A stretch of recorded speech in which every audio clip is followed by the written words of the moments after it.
Go! Go! Go! Go! Y'all already know how we getting down today, folks. Thanks for joining. You already know JB Cuzzo from Cuzzo World. Good to see y'all again, man. Another week, another long week. But we're back, man, in these streets. First Game Podcast, you know what it is. And you already know Ayo Quest. Yeah. What up, what up, what up? Hey, man, first and foremost, shout out to those subscribers, fans, everybody that with us, man. Appreciate y'all for real, bro. We couldn't do this without y'all.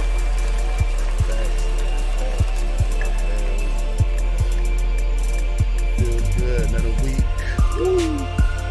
Yes, sir. You already know how we get down. This ain't the view. This ain't the view. Don't Ain't do the that. Cackling hands. This ain't the liberals. Hell no, bro. Don't come around here thinking I'm Whippy. I may look like Whippy, but I That ain't nigga Whippy. said conservative type shit. For real, for real. But you already know this is First Game Podcast, Season 2, Episode 17. Yes, sir. The Shout Bills out. won. Who? Give it That's down. what the Bills won. Yeah, Jared Allen, 17. That shit crazy. Didn't they have like 400 apiece? I think it was a good game. Yeah, it was a good Yeah. Lost my parlay. game. But it's cool, though. I ain't gonna be mad. You win some, you lose some. Look, world. For the past few weeks, I've been getting on here before the first start, and I've been saying, Panthers looking good, man. Bryce the guy. Got our ass whooped today by the fucking Cowboys, man. I ain't mad, though. I ain't mad about it. Because those 3-4 games before this Cowboy game, that nigga Bryce, hey, he balled the fuck out, bro. To me, he showed me that I was like, oh, shit. He belong here. At first, I thought, okay, they was about to just, let this nigga go to another team. But after, that Chiefs game, that Buccaneers game, bro, to me, that showed me that Bryce, he could be in the NFL. Yeah, but I just hate the repeated mistakes of being little and fumbling a damn ball. Yeah, bro. You getting I hate that, You man. fumbling, man. Shador looking real shiny right now. He going to Oakland. Like, Man, we about to have a top 5 pick, man. It's gonna be Shador or Travis. I got a feeling. I got a whole feeling, bro. We're gonna keep losing, and we're gonna end up with Travis Hunter. we might end up with Ken Ward. Man, Just start. Yeah, y'all gonna get Cam Ward. Nah, But man, Cam we're Ward gonna better get than Travis Shador. Hunter. Nah, we're gonna get Travis Hunter. Yeah, we're gonna get Travis Hunter because I feel I ain't it. talking shit about Bryce. Bryce, he gonna have bad Bryce games. will be good, man. Fuck that. He just gotta hold on to the ball. At least that's the least of his mistakes is hold on to the ball. And it ain't like he wasn't. Yeah, he just gotta hold on to the ball. Man, nigga should have blocked as well, bro. Ran right by him. So- Like, come on, bro. Bryce Yeah, So he as got- As I ain't Panther gonna- fans, I'm not Cause gonna be too hurt. y'all two are Panthers fans. So if y'all draft Travis Hunter, are y'all saying that y'all take Travis Hunter over Xavier Legette? Nah, he gonna be on the same team. Yeah. I'm taking Travis Hunter because he was the Heisman. Leggett won't. Ooh. Yeah. Travis Hunter the better player. It just what they wasn't in the same years. I ain't gonna choose over, man. It's like you can't. Man, fuck that. I ain't gonna do that. You bro. show your ass up in practice if you want to play. Don't let Travis take your spot. That's how I feel. Somebody gonna lose a spot. I mean, it's two sides of the ball right now. Oh yeah, Croker. Coker might take his fucking spot. Coker. Look like to me. Yeah, Coker. He looking very reliable. I'm told gonna you. call him very reliable. He I looking told like you. he looking like every time he touched the ball, he want to score. He got the dog in him. We call that the dog. It's Yeah. like he didn't come out there as no Leggett. Everybody looked at him and was like, "Oh, he's from South Carolina." He came in as an underdog, and right now he just He just I want to score because all of y'all doubted me or all of y'all didn't know me. Yeah, they ain't know him, but the people who did know him knew he was a beast. But yeah, man. He a good Cinderella story. Coker is he about to take some spots. For real. Because they right now is looking at that depth chart and they looking like, yo, one of y'all guys might have to come in. You know what's up. Hey. We got he said Trevor Hunter straight hungry and don't give a shit who eats to get full. Damn. Okay. Hey, June Girl Hodges, let me holler at you real quick. I agree with you, but take this into consideration. I love Colorado, but at the end of the day, they're not in the SEC. They're not, you know what I'm saying, who they really playing. And I fuck with them. I fuck with them, but it's like, bro, when you look at, like, what pissed me off was when they took out Shador and put in Dylan Gabriel from Oregon. And it really had me upset, but then I had to think about it. I was like, damn, who do Oregon play versus who do Colorado play? And it's just like, it kind of made sense because, like, yeah, their numbers was pretty similar, but Oregon, they're playing tougher competition. But if Shador get hurt, then Colorado is nothing. If Dylan Gabriel get hurt, Oregon will be fine. I understand that. Shador mean way much more to the team than Dylan Gabriel. Yeah, for sure. Team. I understand that though. It's like I used to look at that too as these conferences and had difficulty, but it's like you got to throw them college conferences out the way once you get drafted. It ain't like who gives a fuck if you went to the SEC. Yeah. Now you want an NFC South. Yeah. You know what I'm saying? I understand though, because it's like SEC do get that rep of that's the closest thing to the NFL. But once you get into the NFL, everybody knows you got to perform. Shit, you got kids that's crying right now. Are you gonna get cut? Ted Cruz will tell you too. What? He was in the league. Ted Cruz will tell you that he had everything lined up for him to be on the Redskins. The Redskins told him to go in the locker room and bring your playbook. That's how it really about Weinstein groping him in front of his wife. Nah, it was before the acting though. He'll tell you though that like once you get into the league, it ain't no worries. It ain't don't think everything just set up for you to be good.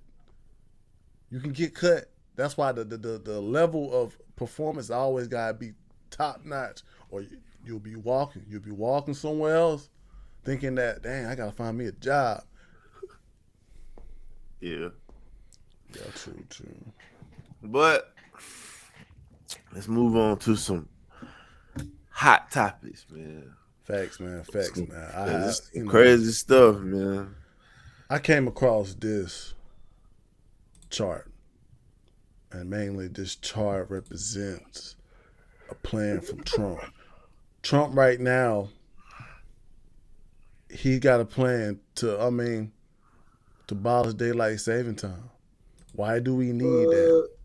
Why do we need it? I mean, at the end of the day, it's like, what's it helping? Can you explain what it helps though? Matter of fact, I'm not even gonna do that. I'm just gonna tell you the health effects of what daylight saving time is doing to us as people. That. Let people just know what's the point of even us thinking about this. Hey, I'm gonna pull up that too. I'm gonna pull up the health effects.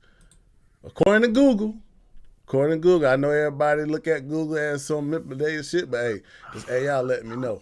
Liberal ass search engine. Hey, let me know about this. But they said daylight saving time can have several negative health effects, including disrupted sleep, increase of heart attacks and stroke, mood disturbances, impaired cognitive function, and higher likelihood of accidents. Primarily due to a sudden shift in circadian. That's what I'm gonna go with. Circadian rhythm. caused by changing the clock twice a year, essentially acting like a mini jet lag for your body.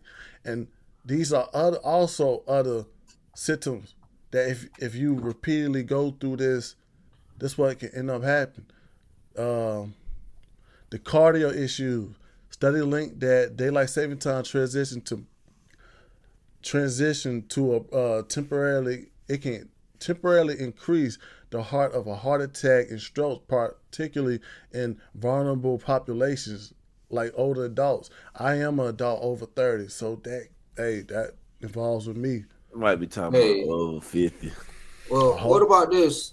Because I didn't even know well, I knew of circadian rhythm, but I just looked it up, and it says that the circadian rhythm is your body's natural internal clock that regulates physical, mental, and behavioral processes over a roughly 24-hour cycle. It responds environmentally, like light and darkness, to help align your body's functions with the day to night cycle. So when I look at that and I think about daylight saving time, to not answer your question, but kind of like ask you a question. Yeah. So is based on what I just read, does daylight saving time, is that like low key fucking us up in the long run? Yes, it is. That's why we got people like RFK to look deeper in what's messing up America. And might be one of the problems. Why do we need to set our clocks back and forward? Why can't we just keep our time regular throughout the whole year? So you could save light, like save light for who? Because we're not getting the light. Man, I don't know why they do it, man. it's a lot of reasons. I don't get it, man. But if you look at this shit is fucking us up. Look, it said with children and adolescents, young people may experience difficulty adjusting to the time, impacting their school performance and behavior. But why does it seem like it's only our generation that look up and like understand positive? Look up the pros of that. Like we gotta see what's good come out of it. Can't just look at the cons. If it ain't no pros, then I don't get the point. They say daylight saving time can boost the economy by increasing tourism and retail sales. The golf industry reports that 1 month of daylight saving time is worth 200 to 400 million. Now, shit, that's true because when it's light out, that's when niggas golf. True. You can tell he just started golfing. Oh yeah, I love it. I am hooked. The golf industry. I am hooked. Big golfer. You see it say improved health on this one. See, that's why Google be iffy to me. The other one is telling you the health problems, but now it's saying improved health. I mean, that's a positive. I mean, everything got positive. Who checked the fact checkers? It said daylight saving time makes roads and sidewalks safer by providing more light during community hours. I told you for your eyes. Yeah. It can reduce robberies by 7% overall. Because light. And 27%. Yeah, most crime takes place at night, allegedly. Well, I mean, by looking at these effects, what side you on? Because Trump already and other Republicans, also Democrats too, are trying to move. Well, they're trying to abolish daylight saving time. I just need Trump. I need Trump to say why he feel like it needs to go. Like, yeah. He need to say like, I'm getting rid of it because of this. It does this and does that. Has he said that? Because I'm not sure. If so. he has said that before, then we gotta hear it or read it. I'm with you on that, but not saying I'm jumping off a ledge. But in the comments, it say, my bad. It say the whole purpose was to save light for the farmers and schools. I mean, that makes sense because the farmers, they work from sun up to sundown. schools is on the same type of schedule. Like in the country, farmers' kids used to niggas used to literally work on the farm, then go to school. Yeah. So I mean, I guess yeah, that makes sense. All right.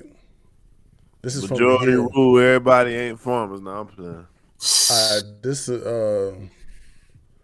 from the Hill, and it said days before President-elect Trump secured his second office, the majority U.S. saw daylight saving time. Damn. Is to come to an end, thrusting us into a winter tradition of early sunsets. Now Trump is aiming at the biennial custom in recent posts. Said Republicans will push to eliminate the inconvenient, costly practice. This comes after leaders of the new Department of Doge, Elon and Vivek, called to abolish daylight saving time. Oak said, while Trump not confirmed which side he on, permanently daylight saving time and standard time, there was been a growing interest in the district practice. The poll has shown Americans prefer permanent daylight saving time, which multiple states and lawmakers agree. Well, I mean, basically it's saying Trump really ain't got what side, but it's been saying like it's been a poll of lawmakers and business owners just want to get rid of it. It's like, what is it doing? Like, why we gotta? I mean, I understand the farmers. I understand the farmers part. I think I got a theory. So I know. Well, I've been reading this book about numerology, and it talks about literally like your horoscope, the day you was born, and the moon cycle. So with stocks, some of the people who are the most successful, they understand that the moon, like they understand certain moon cycles. So for example, like let's just say when the moon is, if it's like a full moon, then that particularly means if it's your sign, you should be more aggressive when it comes to betting or stocks and bonds. If it's like a half moon, you should be like less aggressive. Like, so I don't understand it fully, but I think that's where he might be coming from, because he do got people like Elon Musk, Tulsi Gabbard, like RFK, people around him that actually know about the natural state of how our bodies should be moving, if that makes sense. Yeah, true. Yeah, I mean, we lost focus from that though. True. I mean, but that's something. That's something like Elon Musk and Vivek. That's their department, and they're looking into it to try to improve the efficiency of the government and also the citizens. So if they say it's costly, then I'm pretty sure they looked up something to see why it was costly. But I still want them to say what it is and why. Yeah. I mean, I don't care about daylight saving time either or. It's gonna be or it's not gonna be. Because another FYI. This is information. It said in 1918, the U.S. started observing daylight saving time as a wartime measure to save energy, but it lasted only for a year. It came back 1942 during the World War II, but was also chaotic as states and localities were allowed to decide when they wanted to switch between daylight saving time and standard time. In 1966, the Congress passed the Uniform Time Act to standardize a twice-a-day changing the clock. However, amidst of national energy crisis in 1973, the U.S. again observed the year-round daylight saving time. So basically, they did that to the energy. You know what I'm saying? The power. So does that mean that daylight saving time is man-made, so it can be faulty? Yeah, I feel like it does. I feel like that can mean that. I mean, at the end of the day, daylight saving time is there. Well, I'm gonna say it was created to help us. Yeah. But is it still helping us? That's what I don't know. I don't know, because I'll be working all through that shit. So I don't know. You could be on the end where you hate it, or you could be on the end where you love it. Yeah. That too. Because with my current job, don't get me wrong. With my current job, I like working early in the morning and the sun is up.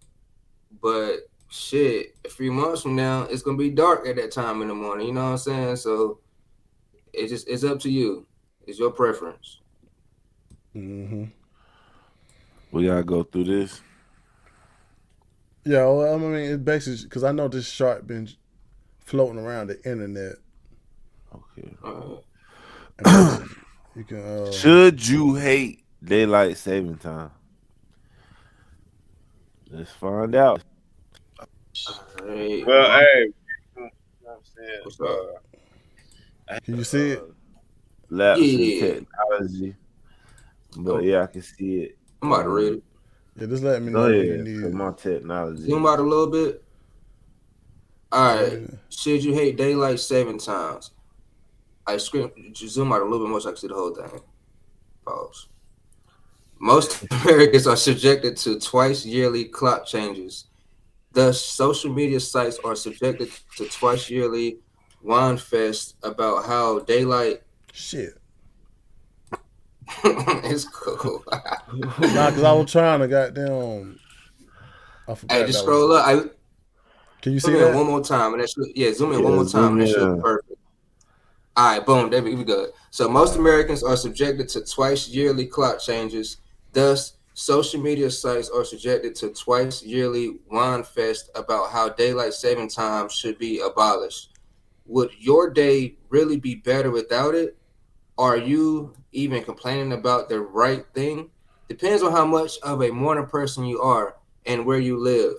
Daylight saving time does not affect total daylight hours, of course, but rather simply shifts sunrise and sunset times relative to our clocks. People suddenly find themselves having to wake up in darkness or watching horror as the sun sets in mid-afternoon. Sounds like a liberal journalist wrote this. Keep going. Yeah. But how many bad days like there are? How would it change if daylight saving time didn't exist or if it were always in place? The maps below show how many good days the US would have under a few scenarios. Assuming reasonable sunrise and sunset times have twilight around when the average American wakes up or earlier and around the end of their business day or later. It's mostly the morning crowd that would benefit from abolishing daylight saving time. But hey, maybe they should just live closer to work. Yeah, JB, you right. There's some liberal. Yeah. There's some liberal shit. Yeah. Cause fuck you Watching mean? horror. What's this? You I heard that part. I was like, oh god, here we Niggas go. woke. It said what we have now, daylight saving time from March to November. So we observed in most states. And this is basically sunlight. This is basically nighttime sunlight. So the brighter you get, the more sun is out, basically. What we have now, and March to November, so that means that's spring, isn't it? Hey, hold on. I'm a little confused. It'll be more equally aligned if it was abolished. Mm-hmm. Based off this chart, I'm looking at this shit a little different. Is this chart showing me that the sun sets like north to south, or is it east to west? Because the high yellow shows that the sunlight is there, right? Yeah. So basically, this is basically nighttime, and this basically people waking up, basically, right? Yeah, because I know the Midwest is like an hour behind the East Coast, and then the West Coast is like 3 hours behind. But to me, this second one though, it looked like it's more equal on sunlight. It's like everybody's waking up equally with equal sunlight. Other than this, it's like it's more darker than outside when it's daylight saving time. Yeah. Shit, California feeling good. That's what it basically looked like. Mm-hmm. Then say if daylight saving time was always in effect, let's say throughout the whole year, it's gonna be dark as hell on outside. or if All right, Yeah. so from March, around March, March to I'm November. assuming it's gonna be dark. You Yeah, see, and then yeah. November it'll start lighting up. Damn. That's why them Look, California people be all goddamn. They be all different in moods because they get more sunlight than us. Down south, southwest people. See, man, that's why. I mean, at the end of the day, I feel like it's time to abolish that. To be honest, I mean, if you want to, man. I'm gonna choose a I don't side. know, I'm bro. gonna choose a side. I want that abolished because I don't need to be goddamn setting the clock back and forward. And also, it showed you too that you losing that check, you losing that hour that you could be getting. First I off, mean, we ain't in the 2000, 2009, 2008 no more, bro. Yeah, Your phone gonna automatically switch that clock. yeah. I mean, I ain't talking about that part. I mean that part. Yeah, that part too. Changing the clock because every clock is not no network time. It's some clocks you be like, damn, oh, this is really 11. Then you gotta change it yourself. Like every clock don't have that automatic change. I'm just saying on the part of, I feel like it's on some control type of shit. I To ain't be I never honest, don't, changed. I I don't ain't never really, changed the TV clock. I ain't never changed my phone shit. I That don't shit really, changed automatic. It's like an yeah. old car or something. I don't really trip because I'm like, at the end of the day, it's just an hour. It's just an hour difference. True. Yeah. But it means something, man, if it even was thought about to save money. Whatever saves money, I guess. I mean, America don't care about saving no money. it was saying it was saving energy. Energy. But let me look at that. Let me look up that though.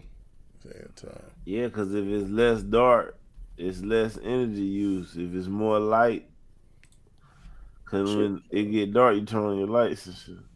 You know what, man? I was thinking about this the other day. I mean, I need to damn start a fucking All right. solar company, bro. This is a positive effects. You It think it'd said be a bad potential. idea?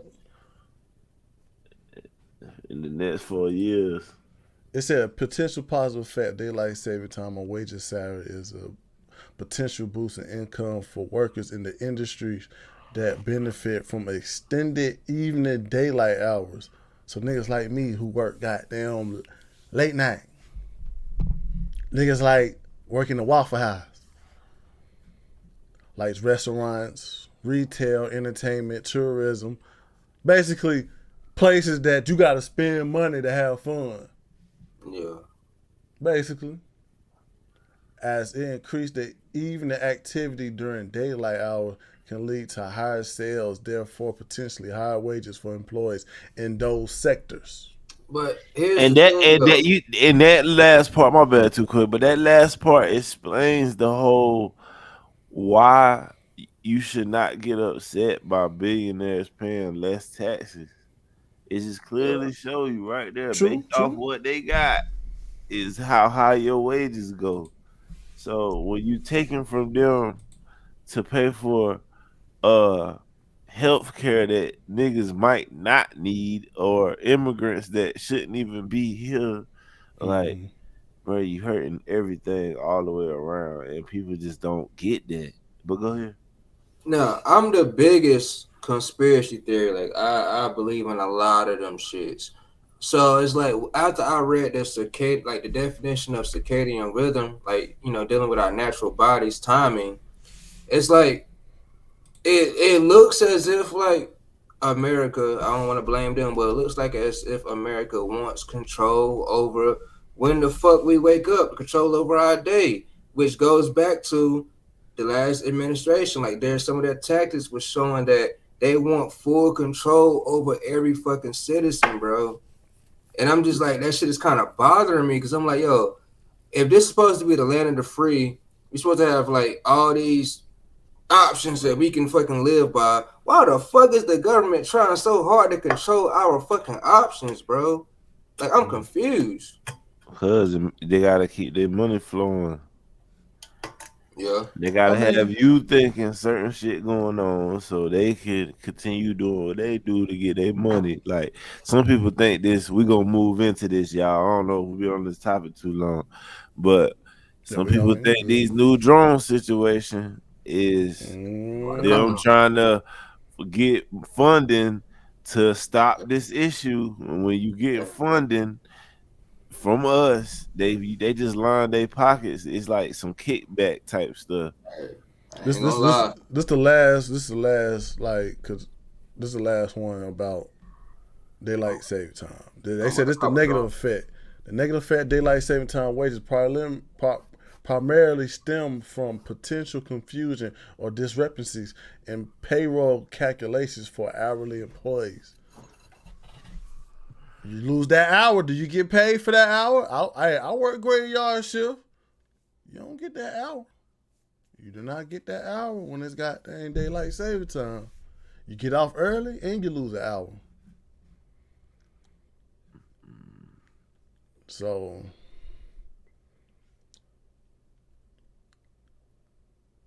it said employees can proactively adjust employees start and end times of the day, start time and change of the time, the change to minimize the impact of their pay.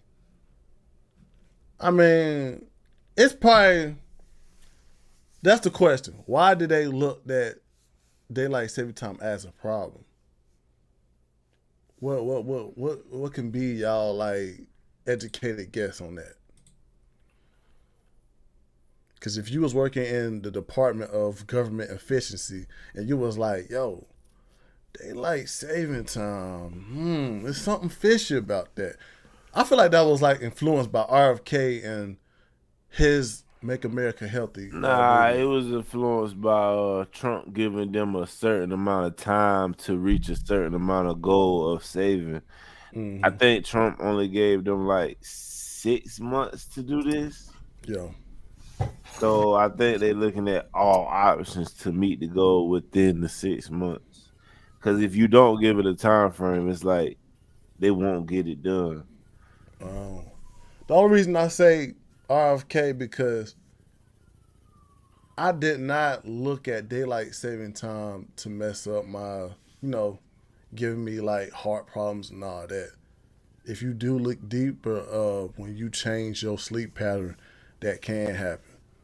You can mess up your. You can mess up. You can't have like health problems coming with less sleep time, sleep hours, stuff like that. So that's why it might be on the agenda of RFK because he is in that direction of making America healthy again. But to be honest, I'm for it. I'm for abolishing. I don't want to change my time no more. I feel like that's something that's just wasting my time. I'm gonna be honest with y'all too.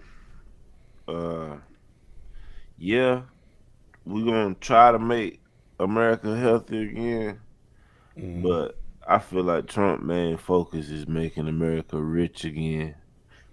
Number one, closing the border and fixing the economy, and then the Facts. health shit third. That's what I think.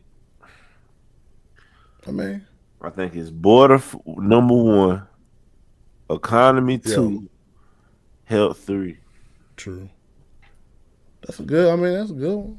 I feel like they putting everything number one, and they just basically they just trying to eliminate all the problems that America had throughout the years. Because America has have like hidden problems that they not gonna tell you, especially in the food industry, where we consuming all these items, and some of these items got nasty fucking ingredients that we don't even know, but we eating it. But it tastes good. It tastes good. The soda tastes good. But the whole time that shit is fucking up our intestines. Shit. For example, damn MSG. Yeah, MSG tastes good as hell in Chinese food. But that Mm. shit ain't healthy for us, bro. That shit is digested. Next minute, you go into the goddamn doctor's office and they You know telling what you I'm saying? you got You got this. an We gotta amputate a leg, amputate. You know what I'm saying? Take off a toe. While other countries are are known for eating food, while these Yeah. other countries can eat food and don't end up fat, like Italian people. They can bake all the time, but you don't hear them. You don't see them complain about Well, diabetes in it's their country. because my fault. I ain't mean to cut you, but it's because like in Italy, they use real bread. They make real bread, bro. Yep, They not make East. real pasta sauce like from tomatoes. Yeah. They're Yeah, not buying ragu and all that type of shit, bro. So true. that's a big part because Americans, yeah, we got like a lot of resources, a lot of food and shit. But if you really look at it, when it come to cooking, niggas ain't really cooking from scratch. Niggas just No, cutting open a package, just putting that bitch in the microwave, basically. but I mean, I'm not Wait, going. wait, wait, wait, wait. Bro. Yeah. And but what does our future look like though? Like, do we want a future where we could just throw food in a machine and get it out, or do we Mm, It's want to always it's have to it's cook it? it's weird because it's more convenient to like just throw it in the microwave. But in the long run, it's like that shit ain't really good for your body. So But that's I'm what makes saying it weird. I'm not saying like I'm not talking about like it's a bunch of fake shit. yeah. I'm just saying like if it was real shit in the future and it was just easier ways to get it done other than you cooking it and preparing it. It'll give Then you more time with your family, more time to make money, more time, less time doing that. then That's on. I would say go with an air fryer because it's not using radiation to cook the liquids in your food. I'm But saying. I'm it's saying we. say it leave lead in your food, What? air fryers. I ain't know that. Mm, Damn. but I'm saying on the fact that we can get to the point that it's gonna be less ways to make that food. We just want the companies to put the right ingredients. If you trust these food industry companies to make your food or to help you make a food, shouldn't you want to know what they're using to make that food on a production line? Because it's They a lot put of chemicals. It's a lot of chemicals they out put here. all the chemicals on the bag. Exactly. It's a lot of chemicals we, the people, not looking at because we trust the companies that they not killing us. And RFK say, shit, they is killing us. Because he the one that's actually looking at these companies and the ingredients and saying, yo, those shit's actually bad. See, the people think they put them ingredients on the bag for you. Yo, Now and they do. they put them on there for themselves. So they can Just say, like, "We told you what was in it when you yeah, get sick and die." it's a disclaimer. It's a disclaimer. That's all it Yeah. is. But also, too, it's on the fact that RFK is mostly looking at, like, yo, these companies should also know what's harmful. And they also know that nationally what's harmful too. See, right now they getting over on us because, like you said, it's more convenient. I can buy it, I can eat it because I know I can get it from the store. But it's like, damn, I can't even buy that same product in Argentina or somewhere else. So that's why it's kind of like they fucking us over. But and I agree with you, but at the same time, like how I was brought up, it's like, bro, we need to be growing our own food, bro. I was born and raised in the country, Rocky Mount, Yeah, North Carolina. Like my grandparents had a garden in the backyard, so we'll walk out there, grab our collard greens, our cabbage, our yams, like all that shit from the land. Like my grandparents was doing that shit, like literally getting food from our backyard, bro. And nowadays in America, you Man, don't even see that shit. Like majority of the trees that's around are male trees. Male yeah. trees don't bear any type of fruit. You know what But I'm I saying? mean, but was there a way for your grandparents to like improve the way they did they flock? Yeah, by by literally focusing on that and not giving in to just going to the grocery store to buy our food. Didn't they have like don't tractors supposed to be like an improved method of farming? Yeah, in front of my house, it was a gigantic field full of soybeans, and this guy named Jack, he used to drive his tractor through the whole field, bro. And what I'm saying is like I firsthand saw agriculture and saw how fresh the fucking food was that we ingested. And then when I got older and moved to the city and started going to Food Line, Walmart, Harris Teeter, it's like, yeah, those same foods are there, but it's a different taste. It's like these foods are made with a different type of fucking chemical or something. Like it's weird, bro. Well, I mean, this the only thing that's like trying to get solved is that production. When you got supply and demand, that production get real iffy. Cause you don't have, how big was your farming family? Like literally the actual garden that we had was like a quarter of our backyard. Not the garden. I'm talking about how many family members, like how many family members was in that one? 6. About 6. See, that's 6. So you got other families around here probably got more than that. Yeah. And you got that product that every family member gonna go to. So you're gonna have to change that production. You're gonna have to change that production. You're gonna have to do things quicker, or you're gonna be losing money and be out of a fucking company. Yeah, you're gonna have to pick up that speed. Yeah. Therefore, now you giving smaller fruit because you get you sending it faster and then letting it really get to where it gotta go because you competing now and you can't afford. And that's the thing too, competing. To go slow. You got other companies that doing the same thing you doing. Now, if you failed on that production, what we gonna do as people? We're gonna go to the one that got it. If you out of order, we're gonna go to the next. Oh, your milk machine, man, I'll go to Cookout. Fuck it. But my thing is like, why go to the store? And I may be wrong, but like I'm just using it for example. Like, why go to the store when you know that Bill Gates owns most of the farmland and he's using these seeds to transport this COVID vaccine? What was the what's the source of that, man? I don't know the source, but it's been talked about for the past 3 years. You gotta have a source for that, man. You gotta have a source for that, man. Just to be a referee. I'll find it for you. I'll find it for you. Just to be a referee. Yeah, because YouTube ain't gonna allow that. You're right. Damn. You're right. I understand you were trying to let people know. But you gotta have a source for that. You gotta have a source for that shit. Hey, YouTube be on some other shit, boy. You gotta be careful. But the only thing I can say about Walmart, Target, this is how I visual Target and Walmart. Walmart, Target, and all these supermarkets is basically like different leagues.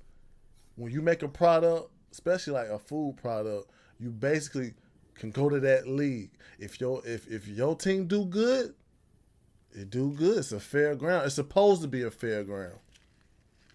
I ain't gonna lie. It's supposed to be a fair ground. It's supposed to be a place where if I want some cookies, oh shit, there go some cookies right there.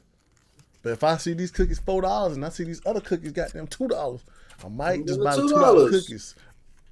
You know, $2 cookies. Facts. But it's gonna feel better. Nah, the store selling the $2. They ain't got as good as quality as that $4. Facts. It's a crazy $4 cookie. It break a little different when you buy it. It's a crazy feel. Right. It's a crazy feel. Like, especially being a person that's trying to sell a product. That Walmart and Target is a crazy field. You either gonna buy or sell at the end of the day. But I just feel like we move in a good direction on what's being injected in our bodies. Like, cause it's been history shown that certain stuff in these foods, like fluoride acid, is a man-made product that the government made just to shortcut the process of what you said, Quay, of farmers making it or something good for it. It's a shortcut. Yeah, and also I want to backtrack on what I said earlier. I want to give y'all the God honest truth because I fucked up. So I looked it up, and it says that no, Bill Gates does not support putting vaccines into crop seeds. So that was a conspiracy theory. Just letting y'all know. He literally could have just sued the fuck out you, bro. Oh, sued all of them. $40. Motherfucker be on here looking like Tasha K. I ain't got it. With his glasses, goddamn, he would be like, "Well, I'm gonna sue the shit out this motherfucker." And he used a computer. Damn, how you gonna use a computer? Yeah. But I understand though. I understand what you're saying though. It is a lot of information out there. I just want you because they done threw the flag on us a couple times about putting vaccine and stories together. That's how you can tell YouTube is still woke. I'm gonna say that. Woke in here. They still woke. But we can take that to Twitter though, man. I mean X. We're gonna move forward, man. We're gonna move forward. Did y'all chance to catch the Video Game Choice Awards? I know a lot of people, you know, TAMGG do stands for All My Gangster and Gamers. And we've been stepping away from the games for a little bit. But we're going to get back to it. Because we all play games now. We all play games. And, you know, the Video Game Choice Award came on. I caught some of it. It was. I know Astro bought one game of the year, man. Yes, sir. Yes, sir. Yes, sir. You already know that got game of the year. No, I don't even know. I really don't know though. I ain't even played Astro Bot yet. That's not, bruh. I thought that was the one that the PlayStation came with. That's why I thought that was. Nah, it's a whole separate game. Cost about $60. Yeah, that's why I looked too. I was like, damn, because I remember seeing that character as the like some tutorial thing. Yeah, that's what it was. So, I guess Astro Bot is a very good game. I'm gonna have to look at it. Here goes some comments. I'll go ahead. They talking about Fortnite changed the game forever. He a Fortnite guy. Some guy said Astro Bot is cool. Don't get me wrong. I had a fair share of playing it, but to beat out Wukong, I haven't played Wukong yet either. I'm far behind. Well, the best sports and racing, EA Sports FC 25. Fuck out of here. Where college at? I know. They ain't put college up. That's they capping. That's wild. I know. They capped hard. Best RPG. Metaphor. I don't know how to say that. For Tanzio. Never heard of it. Never thought of it. But it beat out Dragon's Dogma 2. I mean, what was that game? That one game of there that we kept playing that I never heard of? The one with the aliens and bugs. Hell Divers. Did that one game of the year, right? Won best online game. Best online game. It won, best ongoing game. These games, ongoing games, is basically like games that do continual updates that don't really have like a storyline to end. Yeah. And also, like you said, it won best multiple player. Best multiplayer, not online. My bad. Yeah.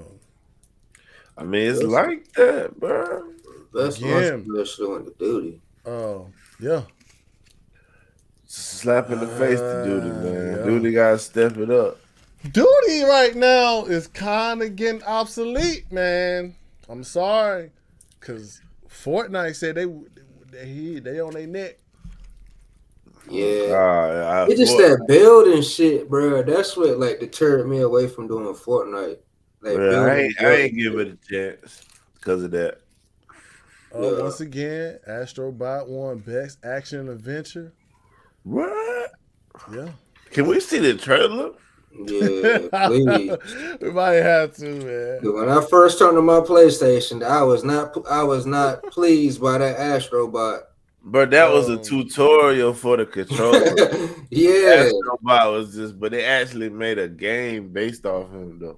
That's what I want. I mean, I don't know. Let me that see shit's that. $60. I was about to get it.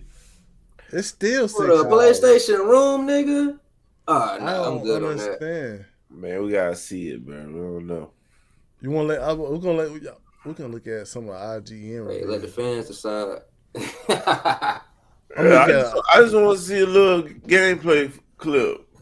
All right. Like trailer for Astrobot. They should. I'm gonna goddamn show up the IGN. Shout out to IGN, all the games. Appreciate y'all. Shout out to IGN, yo. You want to see what they can do it through Twitter easier. Legends say these relics hold a great force. Yeah, I saw that too. I might fuck with that. That is right. You got an Xbox? It's only on Xbox? Yeah, bro, you didn't hear that shit choke. Cause bro, when I looked at the PlayStation shit earlier today, I could have sworn I saw Indiana Jones coming soon. I don't know. It might be multiple player though. That might be multiple systems though. I don't know. I think I did see that. I kind of don't like games like that. Do y'all feel like character that was an actor?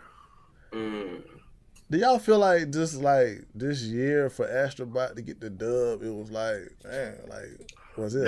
Games come out. What games was woke? Games was woke, bro.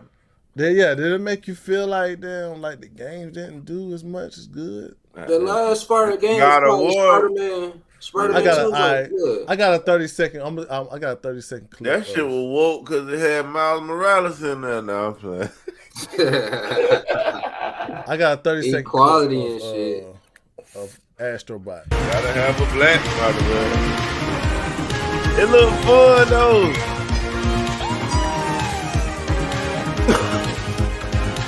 What's that game? Jackson.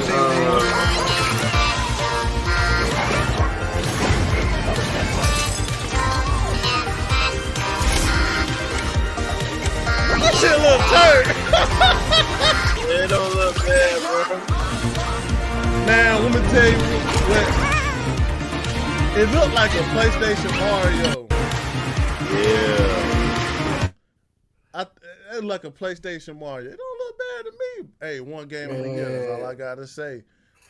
Just something for the kids and your girl and you to play, bro. Yeah, that reminds me of some Jack and Dexter type shit or some Sonic. We need some games like that. You need games like that. I mean, you gotta realize, bro, like kids gotta grow up off something other than damn Call of Duty, Grand Theft Auto, GTA. These advanced ass niggas. And then you gotta look at the community too, bro. Like most of the older crowd, they probably look at the sports as like, you know what I'm saying, the go-to game. But the different crowd, they playing all kinds of games.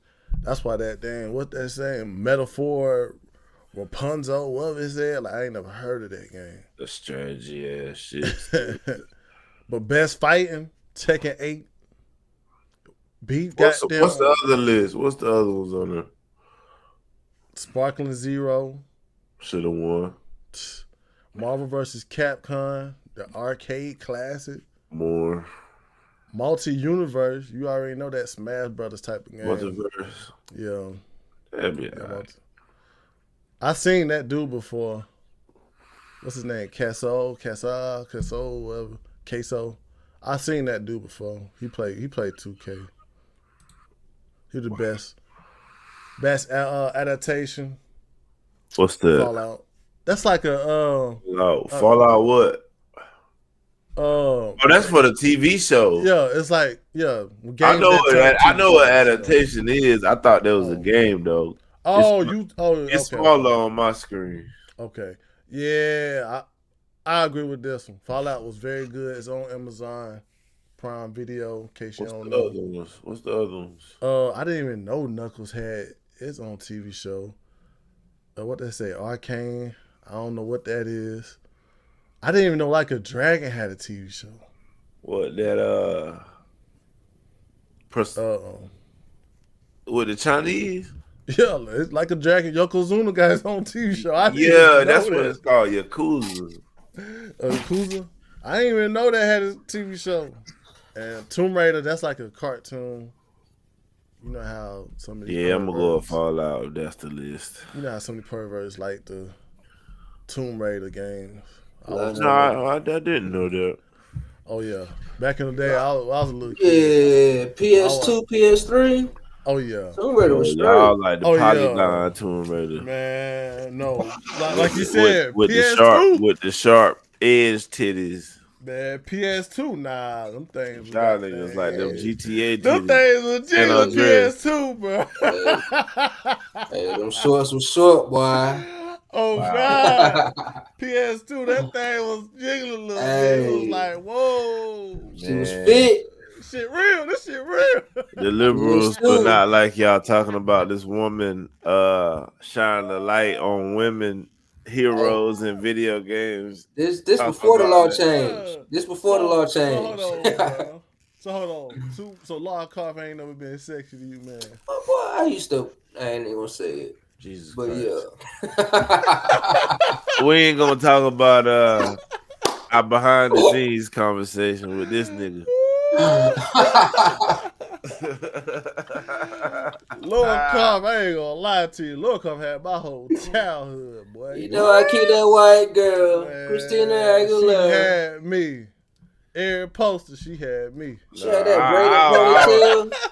I was on the aviator shade. Who Framed Roger Rabbit? Hey, ooh, she had some small shorts with the aviator shades. I had the cop shade. It's insane. All right, Lord. With a little tank top, booty shorts, with the strap on the They knew what they were doing with Laura Croft. They knew they were doing Laura Croft. Hey, what's the other girl he just said from Roger Rabbit? Jessica Rabbit. Oh, Jessica Rabbit. Hey. That red. She had goddamn drums playing every time she walked. But you know what I'm saying? I had to go through that one, man, because you know. No, we didn't, man. Y'all some freaks. Nah, bro. Just had a super freak. Hey, Laura Croft, she look good. Shit. Pull up the picture, bro. Fan. I am a FAN. Pull up the picture, man. Let's see the blocky ass Tomb Raider. These graphics here. Niggas ain't give a damn. She look real. Bro, you know, back in them graphic days, bro, you had to get what you could get. Look real. Motherfucking fingers don't come apart. You had to get what you could stuck get together like live. Nah, bro, that thing was one of them games. Them things was goddamn had gravity. One of the things had gravity. I was wish like, there was no game like that, bro. Hey. She did like a little side step. I'm doing side step throughout the whole game. Ain't passing nothing. Let me stop, man. All right, man. I ain't gonna goddamn. Yeah, you don't want to pull up that shit, man. All right, I'm gonna show the gameplay. Oh, Lord. God. Y'all niggas played Dante Inferno. Oh, yeah. It got to the end. Now, that's some disrespectful shit right there. That was disrespectful, though. That shit was crazy. They had for them to make. Dave, you passed that because I had that, bro. Yeah, you passed that. Devil was hanging. What the? Whoa. Hey, yo. Nah, allegedly. Ain't no YouTube gonna fact check that shit. They can fact check. They can go play the game and see the devil popped out that 3-headed creature. That nigga said, ain't no allegedly. That nigga was hanging. He was hung. Man, I don't want to fight. This nigga. You hit this nigga. That shit be dangling, bro. Nigga flying across the screen. You like, man, come on. I got to fight this dude. It's a black dude shit, man. Come on, took your bro. girl. And he took your girl. Oh, he did. Yeah, he did. Stressed her, bro. Beatrice turned to a soul. straight demon on that Took motherfucker. her soul, boy. That's what he did. He took her soul, boy. You going all the way down to fight for This her? nigga going down there with a piece of picnic table sewn to his damn chest. Man, get us. So, man, that was a good game though. They need to remaster that bit. Yeah, they do though. Going They need to know they bring out number 2. Because it like the way it ended like, oh, it was supposed to be like a part 2 coming out. How the hell you remember how that old last game ended? Because it like a snake came through the screen. It was like a snake that came through the screen, basically saying the serpent might be still alive. Man, ain't no telling what's down there on this new woke Dante Inferno. Oh yeah, they don't want that. It'll be a little too woke. It'll be a fairy down there or something. But it did scare me though. Like some of them circles of hell, especially that lust. And they had that big titty girl with tongue. Mouth she had tongue nipples. Tongue nipples. And she had big titty tongue nipples. Them bitches had gravity. Gravity. Throughout the whole screen. I'm talking about you see the nipple just wiggling in the tongue. You like, God damn, that's some freaky shit. Hey, that was lust. Yeah. That was lust. Hey, let me ask y'all a question. Yeah. I'm looking at this post. Do y'all think that Simone Biles, the gymnastic chick, she's one of the top 10 greatest athletes of all time? Yeah. Hey, man, it goes to in versus the Olympics and professional sports, bro. And they go around the country. Because her moves is not moves other people can do. It's like only she could do it because her height and her athleticism is just like she the GOAT because of that. Like no other girl could do that shit. Yeah, she unique. Yeah. She unique. I just say on the stage she been on. The stage she been on, the Olympic shit. You only compete every 4 years. Yeah. Damn, that's commitment. Can you imagine your season every 4 years and thinking you was that shit would be tough? Well, I say you would take that shit a lot serious. It's a lot of training. I ain't spending to the month before. But since we getting into women's sports, it's time for the segment. Woke as hell. And then this one. I got you. Man. This one really let me down. Damn, what happened? Oh, man. Hey. Man, we're gonna talk about it, man. Why these niggas fuck with me? I see them round the corner. Treat my business like the mob, bitch, and I'm a real earner. I grew up in Warsaw, I need a burner.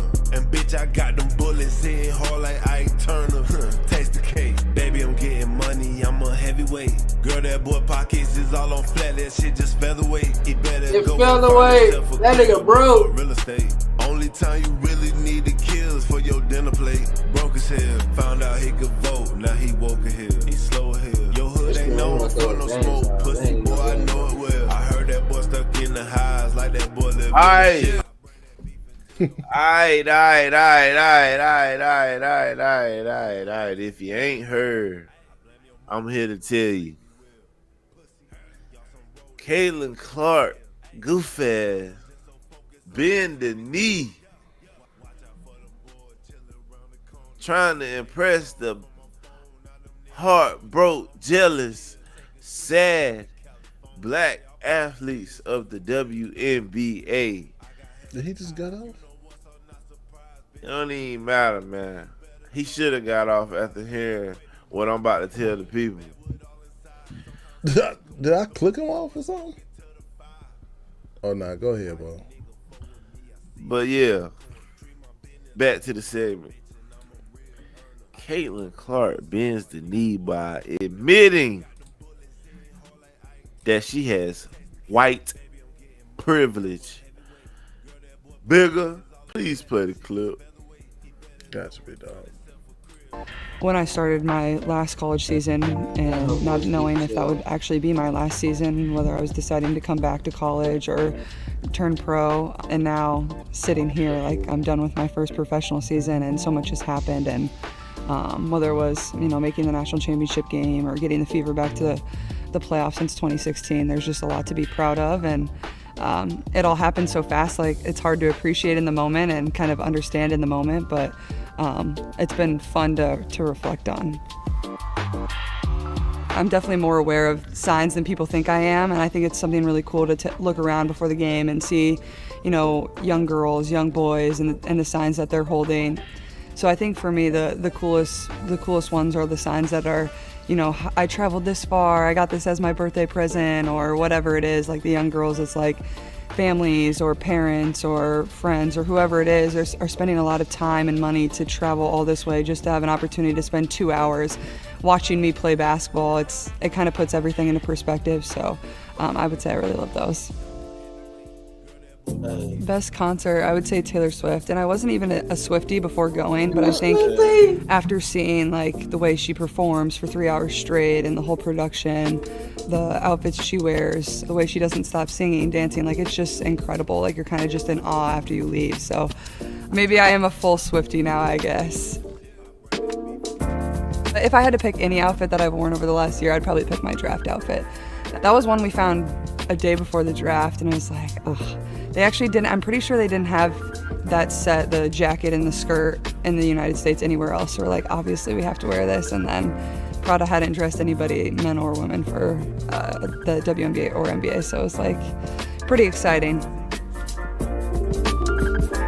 Yeah, I thought she said that shit. All right, look, I gotta talk to the producers about that during my segment, but that is not the video I wanted to play. That is not the video. Bigger, can you please play video cut 5, please? Hey, can I say something real quick?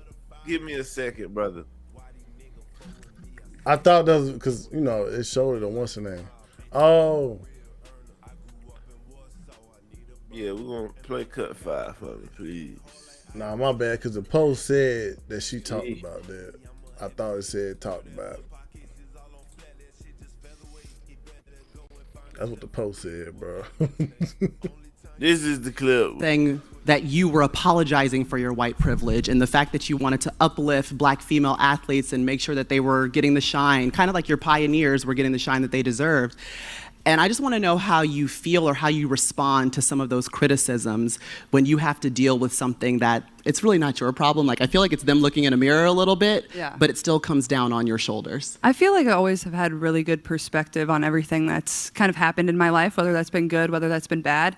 And then obviously coming to the WNBA, like I've said, I feel like I've earned every single thing that's happened to me over the course of my career. But also, I grew up a fan of this league from a very young age. Like, my favorite player was Maya Moore. Like, I know what this league was about. And like I said, like, it's only been around 25 plus years. So I know there's been so many amazing black women that have been in this league, and continuing to uplift them, I think, is very important. And that's something I'm very aware of. And like I said, like, I try to just be real and authentic and, share my truth. And I think that's very easy for me. Like, I'm very comfortable in my own skin. And that's kind of been how it is my entire life. Yes. And you'll never be able to make everyone happy. And someone that knows that at the age of 22, like, let's go. All right, so basically, bro, she going the woke route. I don't know what it is about these people trying to bend the knee to this woke leftist mentality, but I think the NBA, the WNBA and the NBA are taking a huge hit with ratings. We gotta get back to y'all boys just shutting up and dribbling, and y'all females shutting up and dribbling. You complain about not getting paid enough. You got a superstar who comes into the league, brings sales, brings ticket sales. Your check is about to start going up, but you rather crush the league instead of having a white face of the league. Bigger Dave, can you please play Scott Jennings on CNN for me? See what he had to say about this. Why is she being bullied? Why is that wrong? Why is she being bullied for acknowledging something that's smart, truth, and factual? Well, a couple things. Number one, whether you're an athlete or anyone else, if I hear you use the phrase "my truth," I immediately then discount everything else you say because there isn't my truth or your truth.